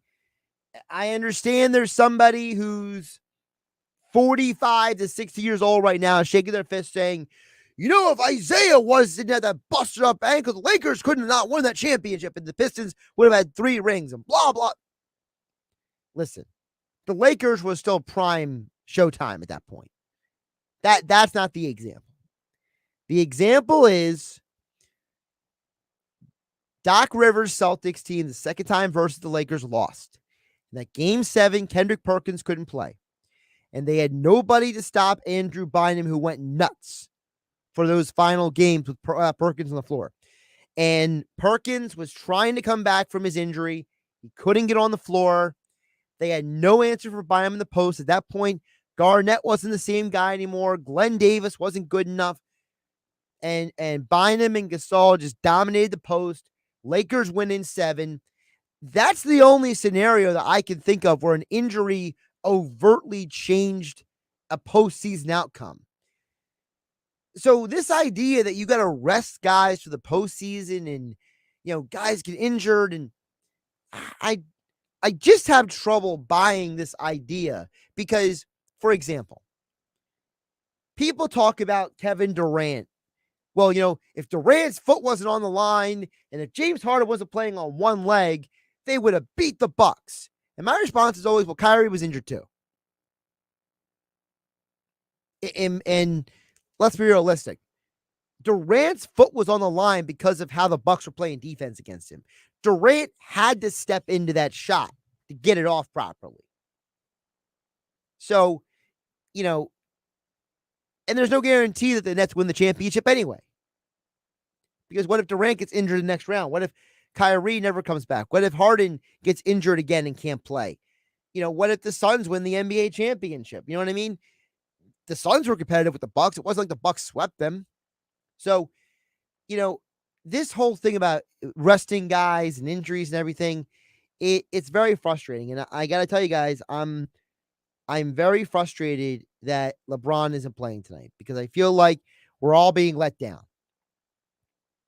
All right, let's squeeze in a message in here on the text board, 609-403-0973. Cole from LBI says, man, I wish the Jets offered Hill a better contract. The Jets offer was a couple second-round picks, day 3 pick for Hill, and a pick back. The Jets have so many young players. We could have given Hill a front-loaded contract, more guaranteed money than Miami offered and landed him. But even though it didn't happen, it shows Joe Douglas is a very smart GM to have offered that as an acceptable trade. Listen, it's a two-edged sword, Cole and LBI. It's the idea that when you don't get the target, when you don't get the guy you really want, it's a letdown. You wish you would have gotten him. But I think Joe Douglas did the right thing. Miami offered way too much for Tyreek Hill. And I think it's going to blow up in their face at some point. They're either going to, you know, be unable to build their roster at some point because of guys just getting old, or Tyreek's going to have an injury, or you're not going to be able to re-sign somebody in free agency because all these guys are taking too much money on the salary cap. Whatever it is, it's not going to work out. I think the Dolphins sacrificed their future thinking that they're the Rams, and they're nothing like the Rams at all. Now, here's a good text that came in. Texter says, Chris Paul and the Rockets versus the Warriors definitely changed that series. Now, that's an example I can work with. the Rockets could have beaten the Warriors in the conference finals. It would have been Harden and Paul in the NBA finals versus LeBron. Now, there's no guarantee the Rockets win that series. I think LeBron probably beats them with the Cavs, but hey, man, that was LeBron, right? That let me double check. I don't want to give out wrong information here. But yeah, that's a good example. So now we have two. We have two examples of injuries completely changing the outcome of postseason. Because that year, the Warriors would not have gone to the NBA Finals, and they wouldn't have won another championship. Let me see here. Now, here's the problem with technology, okay? Now let me just be an old man for a minute. Stop running your ads 24/7 in these scripts on these pages. Nobody cares. I have never met a person who saw a banner ad and said, man, I'm so glad that banner ad made me wait extra 10 seconds for this page to load because I had to click on that ad for that product. Nobody has ever said that. All right, so it was the 2018 conference finals. And the Warriors beat the Cavs in a sweep. So if it was the Rockets instead of the Warriors in the NBA Finals, LeBron might have another ring in Cleveland. So I was right. So I at least have my time frame right. But yeah, that series went 7 games. The Rockets at one point were up in that series 3-1. The Warriors won the final 2 games. And then in that final game, the Rockets had the worst shooting performance in NBA history from 3-point range. NBA playoff history from 3-point range. So that's a good example. The Chris Paul not playing definitely changed the outcome of that series 100%. So we have 2 examples. I just don't know why LeBron's got to sit on a Wednesday night in March and why that's going to affect the Lakers' ability. The Lakers, if they would have won this game tonight, it would have helped their odds to make the play-in tournament. Because if you're in the play-in tournament, you want to be one of the top 2 seeds. Because if you're the 7 and 8 seed and you lose that first game, you get one more shot at the play-in. You don't want to be 9 or 10. Right now, the Lakers are 9. Instead, we get to see Russ versus Embiid for the 20th time. More Sports Bash next.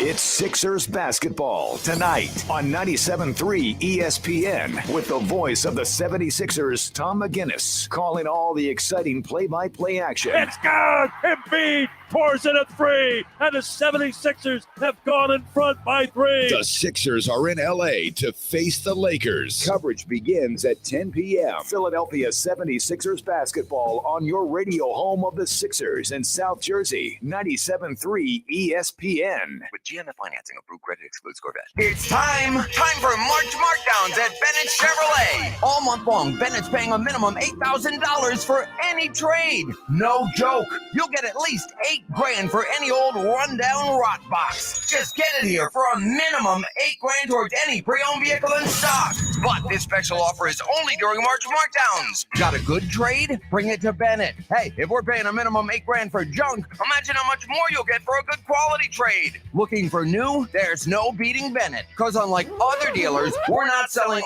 over factory sticker. And there's 0% available financing. Plus, if you're stuck in a lease, bring it to Bennett. We can get you out early. Any make, any model. And remember, Bennett will buy yours even if you don't buy ours. Bring it in for a quick quote. No pressure or obligation. Just pure Bennett bliss. Because our non-commissioned sales staff is paid on your satisfaction, not how much you spend. Find new roads at Bennett Chevy, Egg Harbor Township, and BennettChevy.com. At Wendy's, March is madness. With our breakfast Baconator. Sausage, egg, and Swiss croissant. Both made with fresh cracked eggs. Or even a honey butter chicken biscuit.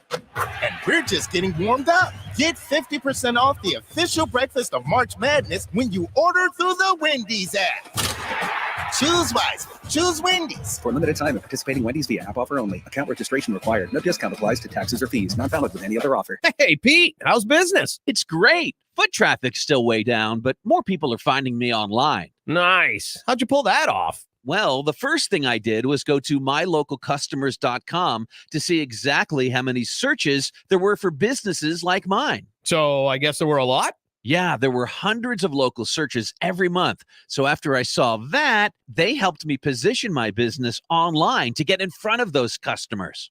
That's awesome. I wonder how many people are searching for my services around here. Well, it's quick and easy to get the answer. Plus, it's free. Just go to mylocalcustomers.com to find out. If there are a lot of searches, you should definitely get in front of them. If there aren't, no harm, no foul. Go to mylocalcustomers.com for a free local customer analysis that will show you how many customers are searching online for your type of business. It's quick, easy, and free. Visit mylocalcustomers.com. That's mylocalcustomers.com. Get in the zone, AutoZone. Welcome to AutoZone, America's #1 brakes destination. Right now, save 15% when you get any 2 Duralast rotors with a set of Duralast brake pads. It's also AutoZone's national hiring event. We're hiring all positions, from sales to warehouse and drivers, both part-time and full-time. Visit careers.autozone.com or any one of our stores. Get in the zone, AutoZone. Claim based on data from the NPD Group 2021. The winter of 2022 is officially over. Spring has arrived, and we can start enjoying longer days and warmer weather. Hi, Tom McAllister from McAllister the Service Company. While we cannot control the weather, we absolutely can guarantee that it's going to get hot. The very last thing you want to worry about is whether your air conditioning system is going to operate when it comes time to turn it on.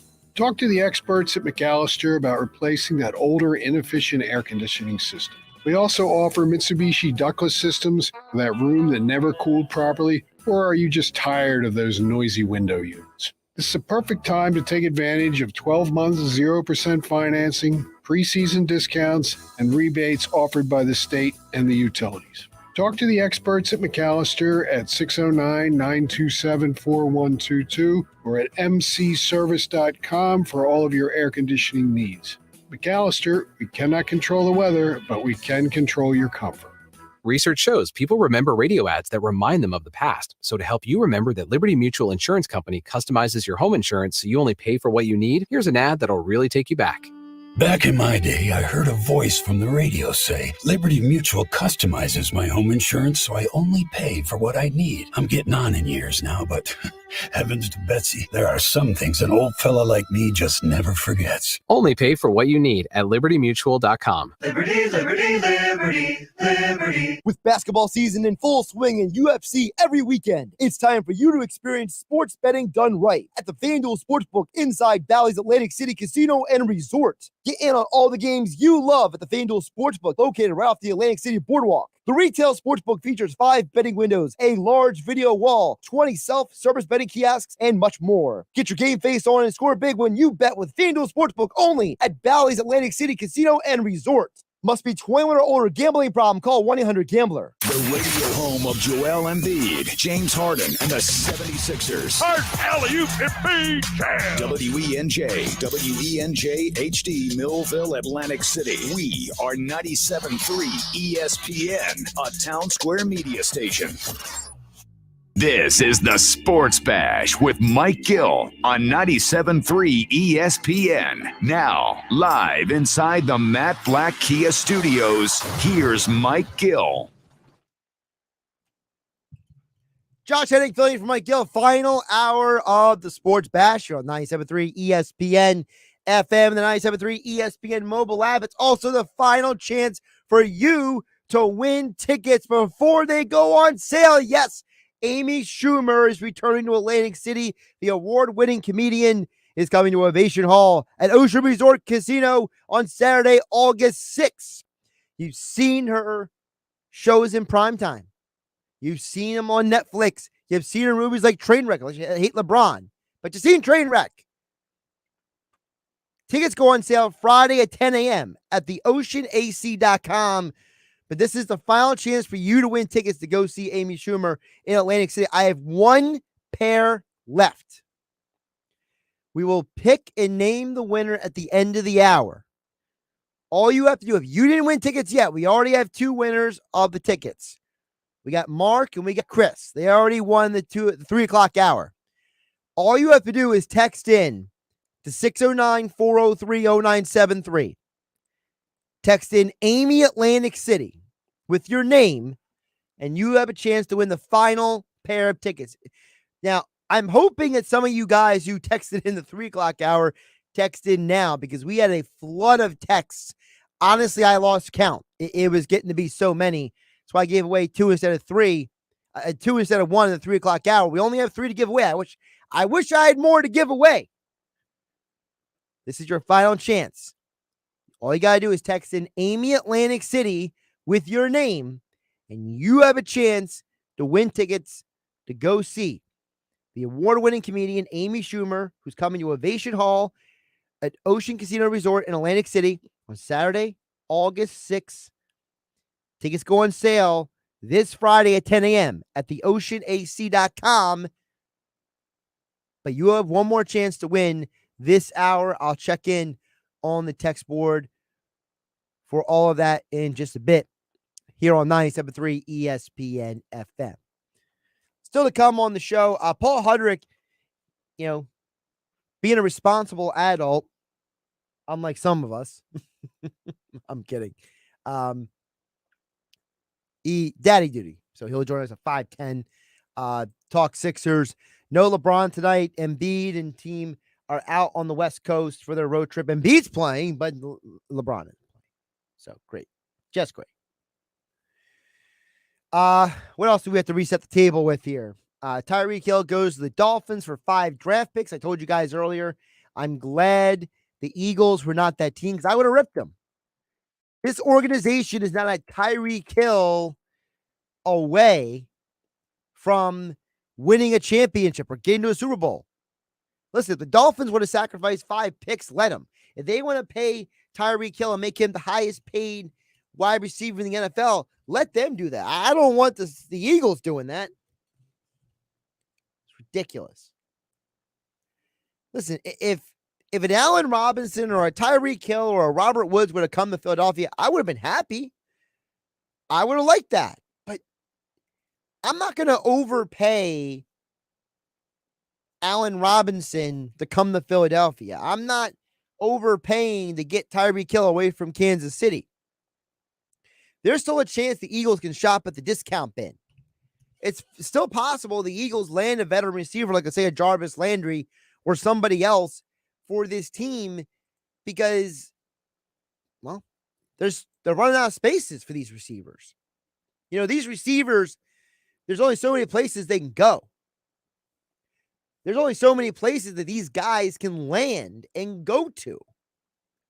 They all can't go to Kansas City, Tampa, Los Angeles, and San Francisco.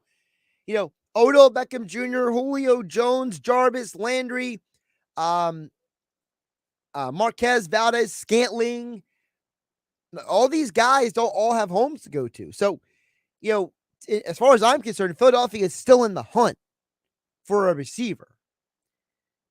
But, maybe this is like, years ago when they snagged a guy like, Alshon Jeffrey on a prove-it deal initially, or a Chris Long or a LeGarrette Blount in May after the draft, for goodness sake. Maybe the Eagles can be one of those teams that says, hey, we will wait till after the draft and see who's still out there and maybe get somebody on a real low type of deal that's going to make them look good and say, hey, look at the steal they got. Because there's a lot of teams that are looking at wide receivers in this draft. This is going to be a very talented wide receiver draft. And personally, I would like to see the Eagles walk out of the draft with 1 wide receiver and get 1 more veteran in free agency. I just don't think Zach Pascal is the guy.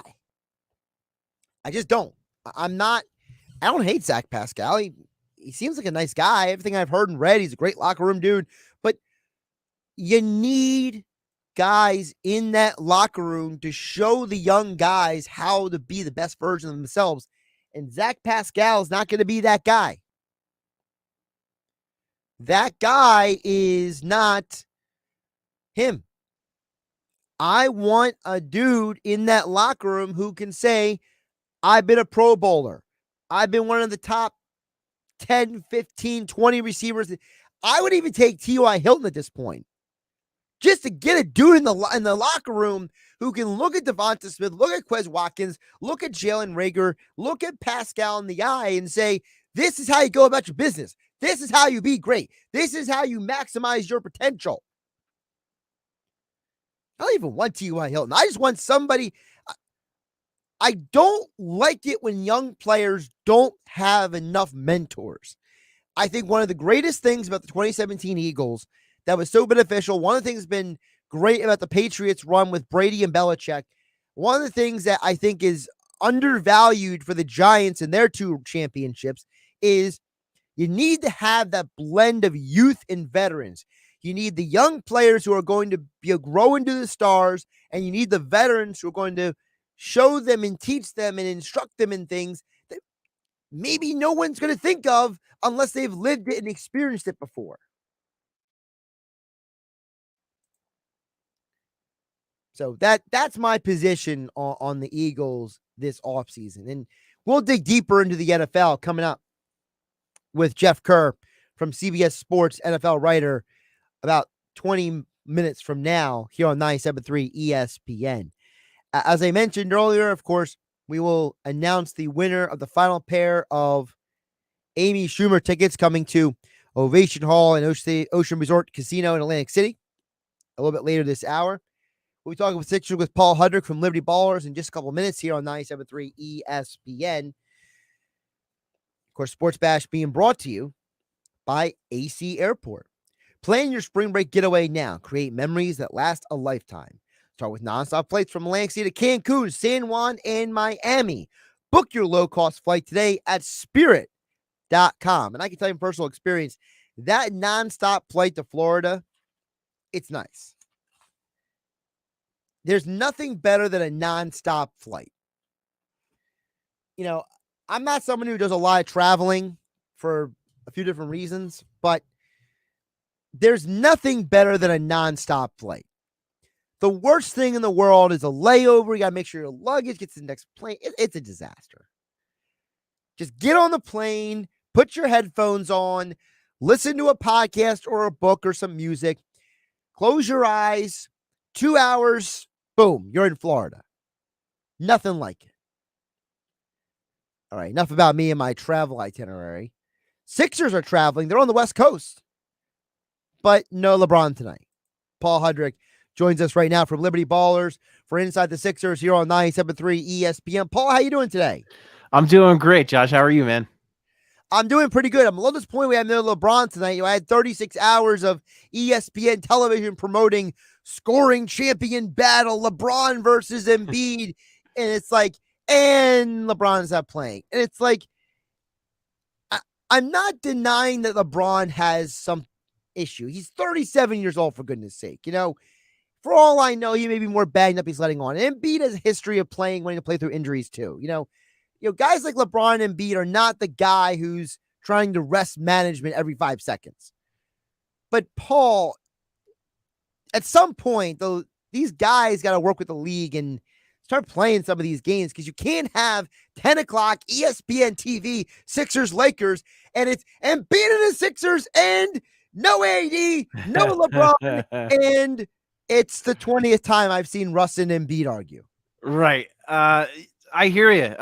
The only solution that I really can think of, and I know it's something that's been discussed in previous years, and that's quite frankly having less games. I know the owners don't like that. I know the TV folks don't like that because then there's less money involved. But maybe there's a compromise there, because to your point, the ESPN viewership is going to be way down tonight. There's just no avoiding that, because you're right that they pump it up all day.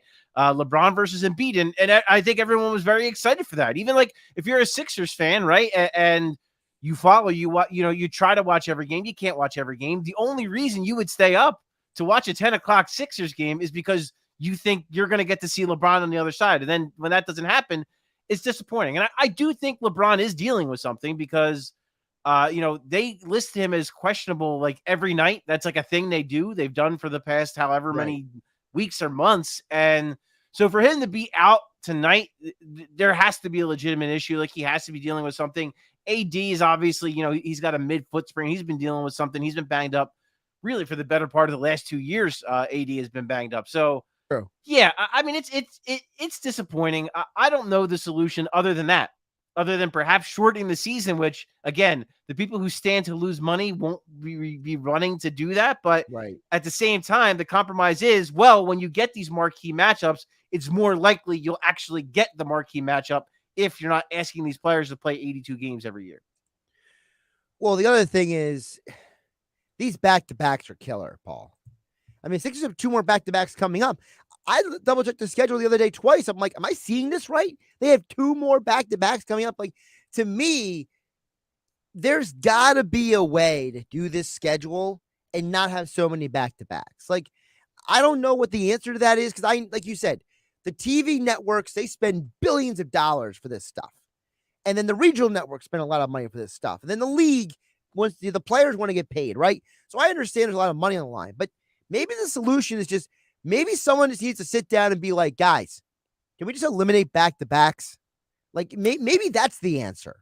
Yeah, I mean, the back-to-backs are a big part of it. I mean, we just experienced it with the Sixers, right? I mean, it wound up going the opposite way that many fans would have anticipated, but yeah, they're at full strength Sunday against Toronto, and I don't blame the Sixers for sitting both guys on a Monday night. And I think from a team standpoint, you already touched on it with Joel Embiid and, his history of injuries, and you want to keep him fresh. He has been dealing with a legitimate back issue, and he's been playing through it. So at some point, you were going to have to get him a break, and the time that it makes most sense is a back-to-back to have him sit one of those games. And I do, when I was at the game on Monday night, I found myself sitting there during the time when Joel Embiid and James Harden would be warming up, thinking to myself, man, I feel bad for these fans that are sitting here that spend a lot of their hard-earned money, that thought, okay, well, they're playing the Miami Heat. It should be a great game. This is our opportunity to see a Joel Embiid and a James Harden for the first time together. And you're thinking all that, and then unfortunately you find out they lose. Now, those fans got treated to a hell of a night. That was a great game, but that's not often the case. Like, that's not often the way it works out. Like, again, it's a little different in LA. It's a different vibe than a city like Philadelphia, obviously. But I'm sure there are a lot of people who thought they were going to get to see LeBron, perhaps, and even AD, if they bought the tickets even further in advance, thought they were going to see those two up against Joel Embiid and James Harden, and it just doesn't come to fruition. So, yeah, it's the back-to-backs, eliminating those, I think, would eliminate a lot of this. I think it would help a great deal. And I think, even Toronto, when they were here in Philadelphia, Fred VanVleet did not play that night because they were on a back-to-back and he was getting some rest. So, yeah, I mean, is it that simple? Perhaps. And again, if you play less games, there's less opportunities for back-to-back. So I don't know what the solution is, but that is one idea that I think does make a lot of sense. Paul Hudrick joining us for Inside the Sixers here on 97.3 ESPN. Sixers versus Lakers tonight, 10 p.m. Tom McGinnis on the call right here on your home for Sixers basketball, 97.3 ESPN FM. Paul, you talked about Monday night.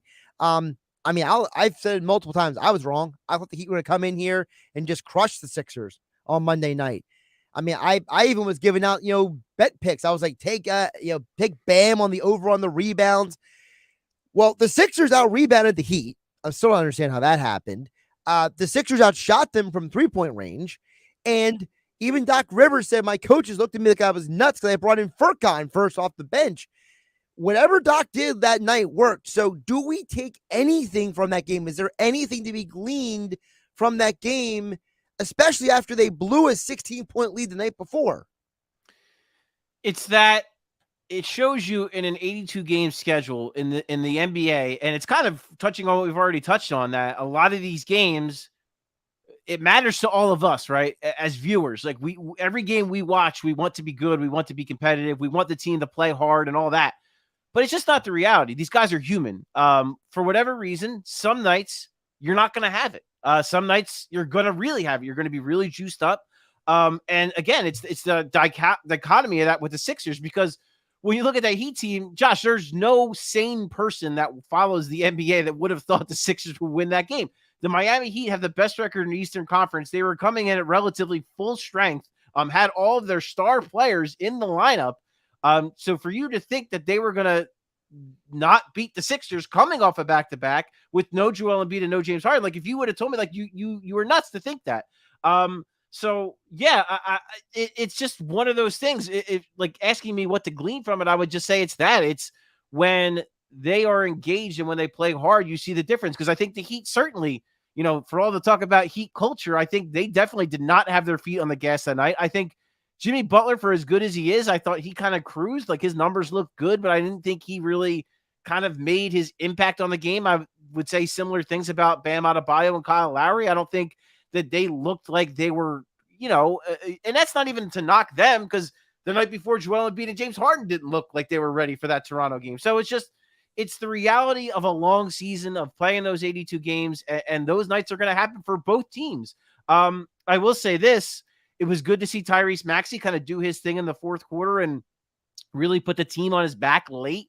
He shows you what he can do in those types of situations where maybe on a night where Joel Embiid and James Harden don't have it, perhaps you need to lean a little bit more on Tyrese Maxey in those situations. And then it also shows you that they have bench guys that can play. Shake Milton can play. Furkan Korkmaz, when he is hot, he can add something to this team. So it's not that they don't have guys that can play, but they need to figure out a way to get those guys to do it more consistently. And I asked Doc Rivers about that, Monday night. Like, what do you have to do for Shake Milton and Furkan Korkmaz to play like this when Joel and when James Harden are in the lineup? And he said it's just those two guys have to adjust. It's a really tough job to do, to be a bench player in the NBA, not knowing when or how your minutes are going to come. And it's on those two guys to figure it out.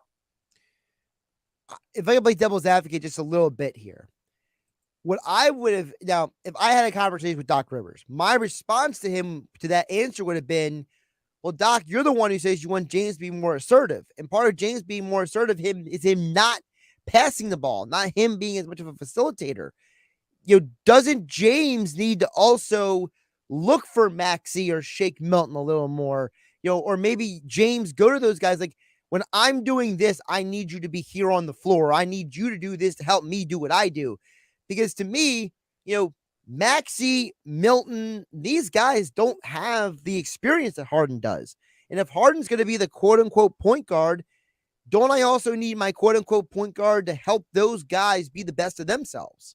It's a fair point, and I think there is a little bit of gray area there where I think the term aggressive, I don't necessarily think that means that you need James Harden to go out there and score 40 points.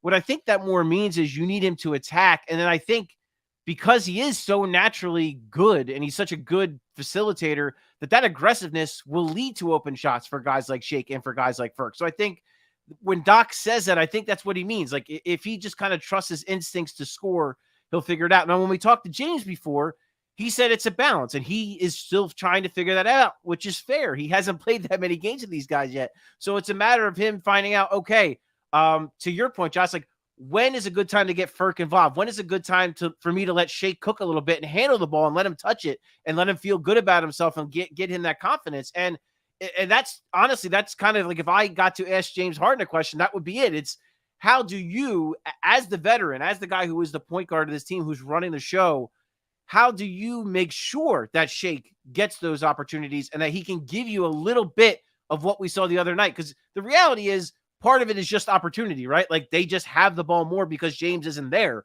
and because Joel isn't there. So they're just getting more shots. But how do you get that confidence? How do you make them feel good so that in those limited touches, in that limited time, they can produce for you? Because when they do, if they do, it makes the Sixers infinitely more dangerous. He is Paul Hudrick. You got his coverage over at Liberty Ballers, at Paul Hudrick on Twitter. Sixers back in action tonight, 10 p.m. in LA. First of a 3-game road trip. Lakers, Clippers, and then Suns on Sunday. Of course, you get Lakers tonight, Suns on Sunday night, right here on 97.3 ESPN. Paul will be back on Friday with more on the Sixers. Paul, appreciate you jumping on and shuffling the deck a little bit to get on here. I appreciate you, Josh. Take care, man. Josh Hennig filling in for Mike Gill here on the Sports Bash on 97.3 ESPN. We will get back to the NFL on the other side. Jeff Kerr from CBS Sports joins us next. on latest on the NFL, the aftermath, the Tyreek Hill trade right here on 97.3 ESPN FM and 97.3 ESPN mobile app, powered by First Bank of Seattle City. There's only one place for live sports and sports talk in South Jersey. Oh, yeah! Your sports station is 97.3 ESPN. Get your biggest refund guaranteed. Jackson Hewitt Tax Pros will help find thousands worth of new tax credits, so you get every dollar you deserve. Learn more at jacksonhewitt.com. March is for nets and bets. Place your college basketball bets at DraftKings Sportsbook at Resorts Casino Hotel. DraftKings Sportsbook is the ultimate sports betting experience with massive ultra-high-definition TVs, 18 betting kiosks, and great game day drink specials. From prop bets to live in-game betting, DraftKings Sportsbook has it all. Voted 2021 Best Overall Sportsbook. Call ahead for VIP reservations. Visit resortsac.com for more information. Must be 21 or older. Gambling problem? Call 1-800-GAMBLER. Do you want the best for your car? Then fill up with premium at Circle K. Circle K Premium is our best fuel with double the cleaning detergent, protecting your engine from corrosion and damage so it can work at its best. And that, my friend, increases your mileage for more cha-ching in your pocket. Plus, when you fill up with premium at Circle K, you can save up to 20 cents per gallon. Offer valid Thursdays or Fridays at participating stores. For details, visit CircleK.com. Circle K. How convenient. How do you make the most of your mow? Tony and Melissa do it on a John Deere Z530M Z-Track mower. Jump out of the house, a cup of coffee, and I'm at work. You're riding around, it's like going on a go-kart. And for Rodney, he uses his John Deere X350 lawn tractor to turn his yard into a happy place. It's a great place to do Tai Chi. I work on my mind, body, and well-being. There are millions of ways to make the most of your mow. Learn how to make the most of yours at Deere.com. Nothing runs like a Deere. Straight Talk Wireless now has the new iPhone 13 with cinematic mode, which lets you focus on what matters. And with Straight Talk, you can focus on getting the best deal. Our Silver Unlimited plan is just $45 a month for unlimited talk, text, and data. And it runs on the largest, most dependable networks, now with nationwide 5G. With the iPhone 13 on Straight Talk, you can share whatever you want, wherever you want. Straight Talk Wireless. 5G capable device required. Actual availability, coverage, and speed may vary. See terms and conditions at straighttalk.com. This is the Town Square, New Jersey Info and Weather Network. With South Jersey information you need to know, I'm Vin Abenu. A South Jersey driver is accused of intentionally running down another man on a road in Paulsboro and killing him. Governor Murphy's proposed $49 billion state budget is getting a thumbs down from the New Jersey Society of CPAs. And even with last week's interest rate hike by the Federal Reserve, the Jersey housing market remains red hot. Get more South Jersey information right now on our app. Chief Meteorologist Dan Zarrow has your forecast. Next. Searching for fun ways to spend your tax return? Boats for cats. Oh, flotation devices for cats. Don't waste it all on something silly. Spend smarter with Straight Talk. Get our Silver Unlimited plan for $45 a month with unlimited high-speed data and 5 gigs of hotspot data on the nation's largest, most dependable networks with nationwide 5G. If you're looking to get the most out of your refund, your search ends here. Straight Talk Wireless. No contract, no compromise. See terms and conditions at straighttalk.com. From the Town Square, New Jersey Info and Weather Network, I'm Chief Meteorologist Dan Zarrow. Overall, it's been a cloudy and cool day. Now, as a warm front lifts into South Jersey tonight, rainfall will get more and more steady and widespread, and temperatures are going to go up tonight, too. Pockets of steady rain likely, breezy, low of 48. Tomorrow will be wet, periods of rain heavy at times. Tapering tomorrow night, high of 62. Maybe a shower Friday morning, then breaks the sun. Nice day, high of 61. Get weather 24/7 wherever you are. Download our free mobile app today. If you're ready to get back to work or just thinking about changing careers, 97.3 ESPN's virtual job fair is the place to start. Just go to the 97.3 ESPN app and tap on the virtual job fair to find exciting opportunities from Maurice Piers in Wildwood, Evolution Gaming in Atlantic City. Peruse all our exhibitors and learn about opportunities just like you would at a live job fair. Take the first step to a brighter future. Visit 97.3 ESPN's virtual job fair at 973ESPN.com and the 97.3 ESPN app. Now, back to more Sports Bash with Mike Gill on 97.3 ESPN, South Jersey's sports leader. Josh Hennig filling for Mike Gill. Don't forget, we will announce the final winner of the pair of tickets to go see Amy Schumer coming to Ovation Hall at Ocean Casino Resort in Atlantic City, Saturday, August 6th. Tickets go on sale Friday at 10 a.m. at theoceanac.com. But right now, as promised, back to the NFL, because the NFL apparently has made a decree there has to be some news story every single day now. I'm not fully sure how much sleep Jeff Kerr has gotten, but he joins us right now here on the Sports Bash on 97.3 ESPN. Jeff, how you doing today?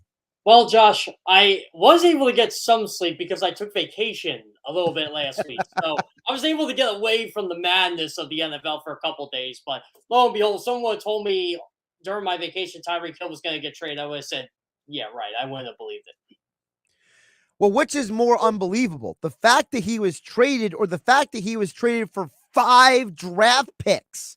Like, that in of itself is just like, I'm sorry, but the Dolphins, they may look really stupid in a few years. I don't like the trade for the Dolphins at all. Like, the short term, yes. I mean, you're getting Tyreek Hill, you're getting Jalen Waddle. You have a fast offense. You have a better offensive line. You're going to compete in the AFC East this year. The Buffalo Bills have a legitimate team that's going to, I should say, a legitimate threat in the AFC East. But long term, I don't like this trade because you're giving up all your draft capital. All that draft capital you got from the San Francisco 49ers, it's gone. Also, Jeff, I understand teams, the NFL is about, replicating each other. Well, the Rams did it this way. Well, the Bengals did it this way. The problem is that the Dolphins are not the Rams. They don't have Sean McVay. They don't have Matthew Stafford. They don't have Les Snead as the GM. So why do the Dolphins think that pushing all their chips to the table is like the right move here? I guess they have to in order to compete. I mean, if they don't do this move, I had them ranked 12th among the 16 AFC teams, and I defended them. I was like, this isn't a bad football team, but they're in the AFC, and everybody's good. Well, now, getting Tyreek Hill, I moved them up to 8. I think they have a chance to compete for the playoffs this year, and I think it's the old Bill Parcells phrase, just get into the tournament and see what happens. And I think that's what they're looking at. I think they're trying to prove to themselves that we are giving Tua Tagovailoa every opportunity now with pass catchers, with an offensive line, with running backs, an offensive coach, a guy I like in Mike McDaniel to succeed. And if it doesn't, we are going to go quarterback hunting this offseason. Because guess what, Josh? This is going to – all these quarterbacks that are how can I say, on the move, they're going to be on the move again next year. I mean, the Eagles are one of the few teams that actually stand pat and say, you know what, we're going to let you guys go crazy. Speaking of the Eagles, I want to get your reaction because I've been asking a couple people about this. So the story that was over the weekend. Now, obviously, Deshaun Watson hasn't spoken in public about any of this stuff yet. All we have is this report from The Athletic, this report from Yahoo, this from CBS Sports, this from this. You know, everyone's got their little pieces. Like I'm like building a puzzle here, you know, putting it all together. But apparently, and no one's denied this so far, Deshaun Watson supposedly didn't want to come to Philadelphia because he didn't want to take Jalen Hurts' job because him and Hurts are friendly and they have the same quarterback coach. What do we even do with that information? I just kind of brushed it off. I just don't think he wanted to come to Philadelphia, period. I think the Eagles kicked the tires on in August, saw if they could get him for maybe a legitimate price for them, you know, maybe only 2 first-round picks. Put him on the commissioner's exempt list for a year, doesn't play, gets this whole legal process faded out, and, you know, they get a top 5 quarterback for not what Cleveland gave up for him, that's for sure, and they certainly wouldn't have given him $250 million right away. But I think when they saw Deshaun didn't want to come there, I think that was it. And, you know, I thought for sure Deshaun Watson was going to stay in the South, stay in his hometown, but I think it was Cleveland saying, we're going to give you $250 million. Yeah, sure, sign me up. I'll go there, you know, no matter what my transgressions are or whatever's going on in my legal situation, which he seems to have no remorse for right now. I just, you know, everybody in Cleveland thinks I'm picking them low because, you know, of, oh, we're a better team. We have Deshaun Watson. I'm like, that's great. You don't have anything else. That's the problem right now. You need to add wide receivers. Your offensive line's good. Your defense needs some work. Your secondary needs some work. You need another pass rusher, Myles Garrett. You need help. If the Cleveland Browns are in the NFC, I would have them as a favorite to go to the Super Bowl. But guess what? They're not in the NFC. They're in the AFC. They may be the third best team in that division. The other thing is, and I got to ask you this, because we didn't, the Deshaun Watson stuff happened during the tournament, for goodness sake. Oh, yeah. So it's like, we're all sitting here watching basketball, and it's like, oh, Deshaun Watson's going to Cleveland. You're like, what? But so what do you read into this whole thing? The Chris Mortensen report comes out, says that the Browns want an adult at quarterback. And then they go get Deshaun Watson. Like, listen, to me, the biggest problem Baker Mayfield has is he spends a lot of time filming progressive commercials. Deshaun Watson has 22 civil cases against him. And supposedly the Browns are one an adult at quarterback. Like, what am I missing here? Who's the adult in the room? Is it Baker Mayfield or is it the Browns? Maybe it's better off for Baker Mayfield that he's not with this organization anymore, that this organization still runs things the same trashy way they've always ran things. It's a mess. It's a dumpster fire. And I thought Andrew Berry would straighten that out. And I like Andrew Berry as a GM. I applaud him for taking a risk with Deshaun Watson, but don't give me that they want an adult in the room because Baker Mayfield can throw temper tantrums and acts like he's God's gift to football. What quarterback doesn't act like they're God's gift to football? Maybe Baker Mayfield lost a chip on his shoulder. I don't know. Like, now you get to hear, oh, he's the Lincoln Riley product. Lincoln Riley makes everybody look good. Baker Mayfield demanded this. Baker Mayfield demanded that. The only thing I ever remember Baker Mayfield demanding is let's make Freddie Kitchens the head coach. And Cleveland abided by it. And that didn't work. And maybe that's why everything soured on him. I don't know. It's just funny that Baker Mayfield seems to be the easy target. Odell Beckham, I can't play wide receiver here because of Baker Mayfield. You never wanted to be there in the first place. So get out of here. You wanted to go to LA. You wanted to go to Green Bay. You wanted to go to Kansas City because you are that type of player that I can't succeed without a good quarterback. And a lot of wide receivers are doing that, except Tyreek Hill. I think he's out to prove I can do this without Patrick Mahomes. And OBJ may end up in Kansas City anyway. He might be the guy who replaces. He's one of my picks to go there. He might be replacing Tyreek Hill anyway. So it may all just come full circle there. Jeff Kerr from CBS Sports joining us here on the Sports Bash on a Wednesday edition on 97.3 ESPN. Of course, you can follow Jeff on Twitter at Jeff Kerr CBS. The other side of all this is, speaking of Baker, where does Baker go? Apparently the Panthers don't want him. The Colts didn't want him. And I'm looking around thinking, all right, you're telling me that Davis Mills is a better option than Baker Mayfield, or Drew Lock in Seattle is a better option than Baker Mayfield? Who does Carolina think they're going to get? Like, I understand Matt Rule probably fell in love with Malik Willis's legs yesterday because wearing the John Stockton shorts at the pro day. But, like, what about Baker? Like, where does he go now? Like, the dude is the same number of postseason wins as Deshaun Watson. He's the first quarterback in Browns, 30, 40 years to win a playoff game, and he can't find a job? I got one for you. There's only 3 quarterbacks in NFL history. I'm sorry, only 3 number 1 picks in NFL history to have 3,500 yards and 20 touchdowns in each of their first 3 seasons. Peyton Manning, Andrew Luck, Baker Mayfield. Did we forget, like, Baker Mayfield basically played injured the entire season last year? All year. Played on a torn labrum. Something I love, by the way. It's, come hell or high water, I am going to play. I don't care about my contract. I think I am the best option for the Cleveland Browns to win. You admire that. At least most people would admire that. But no, we live in the generation where that hurts you. And I don't understand. Like, Baker Mayfield's not better than Sam Darnold. Like, I don't get the love for Malik Willis yet. I really don't. Oh, he can throw a football 70 yards. Guess what? I'm sure a lot of quarterbacks can throw a football 70 yards. Let's do that with defenders in his face. Let's do that outside of Liberty. Nothing against the guy. I think he can be a good player, but, like, are we forgetting who this guy is? Like, it's like you said, Drew Lock. Really? We're going to go with Drew Lock over Baker Mayfield right now? What am I missing here with this guy? Well, here's the other thing I got to ask you. Are the Texans, and I'm going to ask the question, and I know it's going to be salacious, are the Texans trying to tank for another year? I would. What are you winning next year? Nothing. That's the only explanation I have for Baker Mayfield not being in the Deshaun Watson trade. My only theory is that Baker Mayfield will win more games than Davis Mills would. We live in a world right now where the Houston Texans and Dallas Cowboys have two of the top 3 most cap spaces in the NFL. That's insane.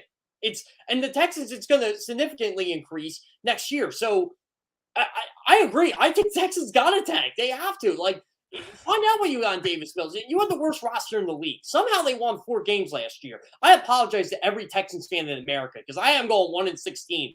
And when they beat the Jaguars week 1, I'm like, you know what? They might win more than 1 game. And lo and behold, they did. And then they get rid of the coach I like, David Culley. So, look, I think this is a total tank job. I don't think Lovie Smith's going to be their coach in 2023.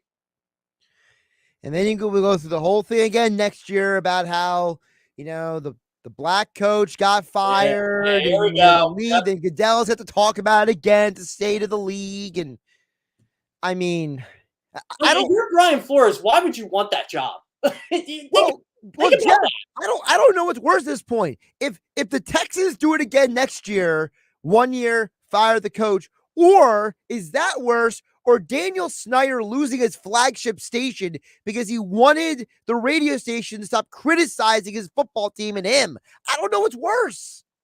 Wait, that sounds like the Eagles. Oh, we can't have anybody criticize us, so let's just have Howie Roseman give us like a PR speech here. Oh, okay, whatever. Well, you signed Zach Pascal. So we'll get to Pascal in a minute. But those who don't know, the report is that Daniel Snyder called the executives at Audacity, the owner of the flagship station in Washington, telling them that the station was basically being too critical of him and his team.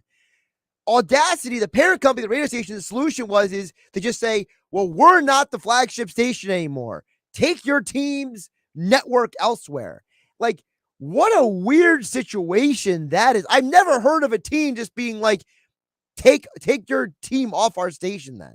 Yeah, you're an embarrassment to us. Well, we'll go broadcast Nationals games. We'll do anything but broadcast you. It'd be funny if they went over to Baltimore or something. You know what? Well, the Ravens will have 2 flagship stations. How's that? All right, Jeff, let's get to Zach Pascal. I talked to Jason Avant yesterday, and he said that Pascal is a situational receiver who is a willing blocker. Okay. I understand that him and Sirianni obviously have a relationship. But, Jeff, when I was sitting here for weeks saying that the Eagles need to bring in a veteran wide receiver to help lead the locker room, I didn't mean Zach Pascal. I thought it was going to be Zach Pascal and somebody else. But I don't know what to make of this. Like, everybody wants to blame Jalen Hurts for this. Is it Jalen Hurts' fault that Juju Smith-Schuster wanted to go play with Patrick Mahomes? No, I want to go play with Patrick Mahomes. I'm sure he can make me a decent pass catcher. These people are insane. Like, Allen Robinson spurned the Eagles. He didn't spurn the Eagles. He had a chance to go play Matthew Stafford, and the Rams offered him. It's these good receivers want to go play with teams in passing offenses, and the Eagles just aren't that. They only threw the ball 50.14% of the time last year. That's dead last in the NFL. It's not Jalen Hurts, but I'm a little disappointed in the Eagles because they didn't give Jalen Hurts that veteran target. Now they got to go draft another wide receiver in the first round, which I'm okay with if it's like a Chris Olave or a Garrett Wilson. Or I saw the Treylon Burks comparisons to J.J. Arcega-Whiteside. I'm like, I like Treylon Burks, but let's stay away from him. Hold on, time out. I heard both Jason Avant and Greg Cosell compare Treylon Burks to Debo. So, I'll take Greg Cosell's merit on that one. Then I'll definitely side with the NFL player and the guy who forgets more about football than I know. So, if he's there, I'm not going to be against it. Let's put it that way. Well, remember, Aaron Moorhead ran his pro day workout, so we know the Eagles are staring at him. And the last time I remember a team ran a guy's pro day workout, it was the 49ers running Trey Lance, and I was shaking my fist. I'm like, they're going to draft Trey Lance. You know what I mean? Like, you don't run a guy's pro day workout if you're not interested in him. Exactly. And here's one, too. I know Chris Olave is kind of excited about the potential of catching passes with Devonta Smith. People want to play with Jalen Hurts. It's just, I think it's more the younger generation wants to play with Jalen Hurts and Devonta Smith more than right. Devonta Smith's everywhere. He really is. You see him on the Dick's Sporting Good commercials, Therabody. The guy is literally everywhere. And receivers respect him. He's a receiver who won the Heisman Trophy, for God's sakes. Like, the Eagles are an attractive destination for younger players, not the Allen Robinsons of the world. They don't care what Devonta Smith is. They don't care what Jalen Hurts is. 6 years is like an eternity for those guys. Right. My only concern now for the Eagles is, what do you do with the draft? Because I know what I want them to do with the draft. I know what almost every Eagle fan will do. Go defense, Yeah. But are they going to actually do it? Because in my opinion, there may be an opportunity for them to just wait out this wide receiver market. What if a Jarvis Landry or somebody else doesn't get picked up, and how we can sweep in and get them on the cheap? That's still a possibility. There's right now more receivers right now than there are destinations for some of these guys. But to me, I don't want to see the Eagles go into the draft and just start, I'll take this receiver and this receiver and this receiver. Like we did that a couple of years ago. You walked out with one. I mean, you're right. This is the tough thing for me. Do you draft do you use all 3 first-round picks, or do you trade down and get a first-round pick next year so you make your move and go get that quarterback? I mean, we don't even know if Jalen Hurts is the long-term answer yet. But yeah, if you can get a Treylon Burks, a Devin Lloyd, a Derek Stingley, all of a sudden, it's not a bad haul for the first round. And I'm pretty pleased with that because you're getting better. I think the Eagles really got to look at the long-term game here. Let's let the AFC be wild and crazy, and the NFC, we'll just wait for Tom Brady to finally quit and Aaron Rodgers to finally quit and go host Jeopardy, and then we'll go make our move because the Rams seem to be getting everybody. Now they're talking to Bobby Wagner now. Really, there's 3 teams in the NFC, and the Eagles could theoretically be the 4th best. They could set themselves up at this draft to be the 4th best team in the NFC. And if they win a playoff game this year, to me, that's a success because you're building towards something. I'll throw one more name at you. If the receiver isn't Burks and the receiver instead is Williams from Alabama, I'm fine with that too. Because you know what? I take him. Oh yeah. Well, because one, you got him for 5 years if you draft him in the first round. So now he's coming off an injury. You don't have to worry about that maybe however long it takes him for him to recover from the injury. And 2, he's from Alabama. He's a receiver from Alabama. And they like Alabama kids. Look, the Eagles proved last year drafting Alabama players works. Look at Landon Dickerson. Look at Devonta Smith. If the Eagles draft Garrett Wilson, I might send a TikTok video of me dancing around my office because that's the guy I want. I love Garrett Wilson. I think Wilson goes in the top 6, honestly. Yeah, he's that good. That's the thing. I think his draft stock is past the Eagles now. I was kind of hoping that Jeff, if I can make a bet, I would bet that Wilson gets drafted before a quarterback. Ooh, that's a good one. What quarterback do you think does go first? I'm starting to think it's Willis because there's so much like people salivating over him and making a big deal about him. Not that I don't think he's a bad quarterback. I just think that there are some, from what I'm reading and hearing, it seems like people are really bent out of shape over Pickett's hands. So it's like, I have small hands too. Doesn't mean I can't do anything.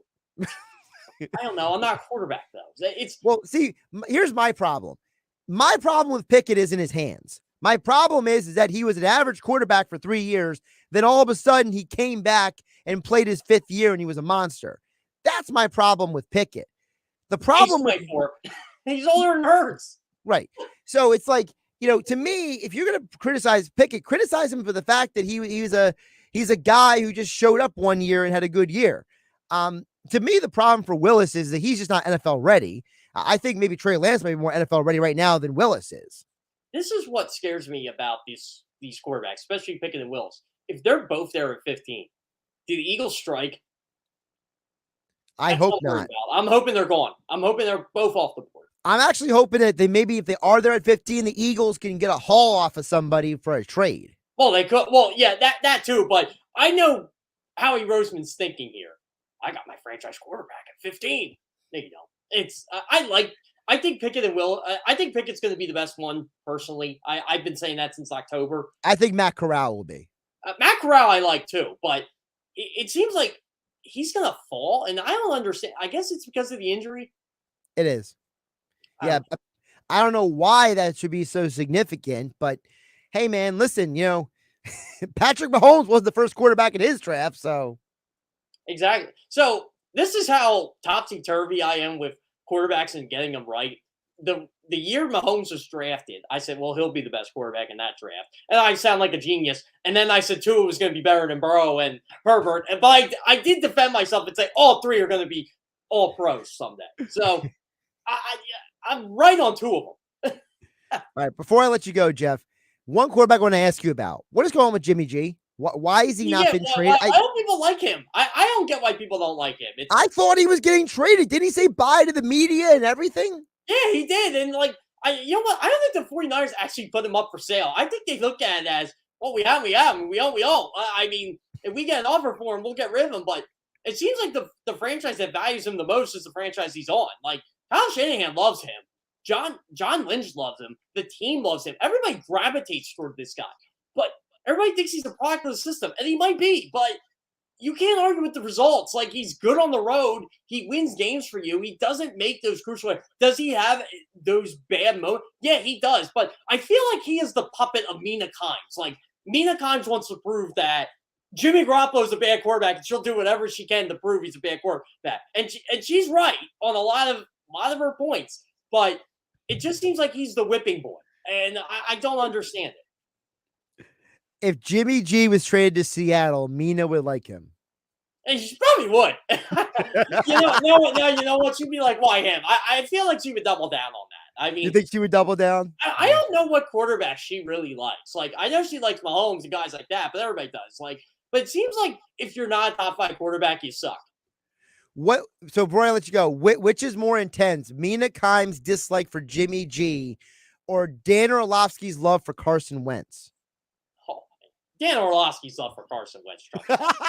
Personally, Mina has value. Mina's smart with this, but man, those two going back and forth on quarterbacks is just entertainment for me. I don't get Dan Orlovsky's love for Carson Wentz at all. Is he related to someone in the Wentz family? Like, I don't get it. Like, I don't know. I haven't liked Carson Wentz in 3 years. John, you know what my come to Jesus moment was with Wentz? What's that? The Patriots and Seahawks back-to-back games. I'm like, you know what? This guy might not be any good. He might not. Like, I kept trying to, like, it was always in the back of my head, and I'd be like, okay, you know what? Maybe he's just injured. But then, like, when he played bad against two top defenses, I'm like, I don't think he's it. I really don't. Like, I feel like the Eagles overpaid for a stiff. And luckily, Howie Roseman saw that early enough where you can get a first-round pick for him. Yeah, now it's Washington's problem. So yeah, it's great. Now the Eagles get to face him twice a year. Now it's a shame it's not like when T.O. came back to Philly because T.O. was still really good. This guy isn't. Now you just kind of want to laugh at him. Yeah. Well, Eagle fans can do it twice a year. Jeff Kerr, CBS Sports, at Jeff Kerr, CBS on Twitter. He'll be back on Friday as the NFL never sleeps. I'm sure there will be 2 news stories tomorrow and the next day because every day it's something, Jeff. Who's getting traded tomorrow? Well, I think we should put odds in on Vegas. What star player gets traded tomorrow? Well, does somebody get traded or someone sign with somebody? Like does tomorrow OBJ sign in Kansas City? Yeah, or Bobby Wagner signs with the Rams. Something like that. Like Tyreek Hill, 12 hours ago, there was no talk of Tyreek Hill actually being gone from Kansas City. It's who's next? I really want to know. I don't know. Maybe Doug Peterson's been sitting on his hands too long. Maybe he tells Trent Baalke to make a trade.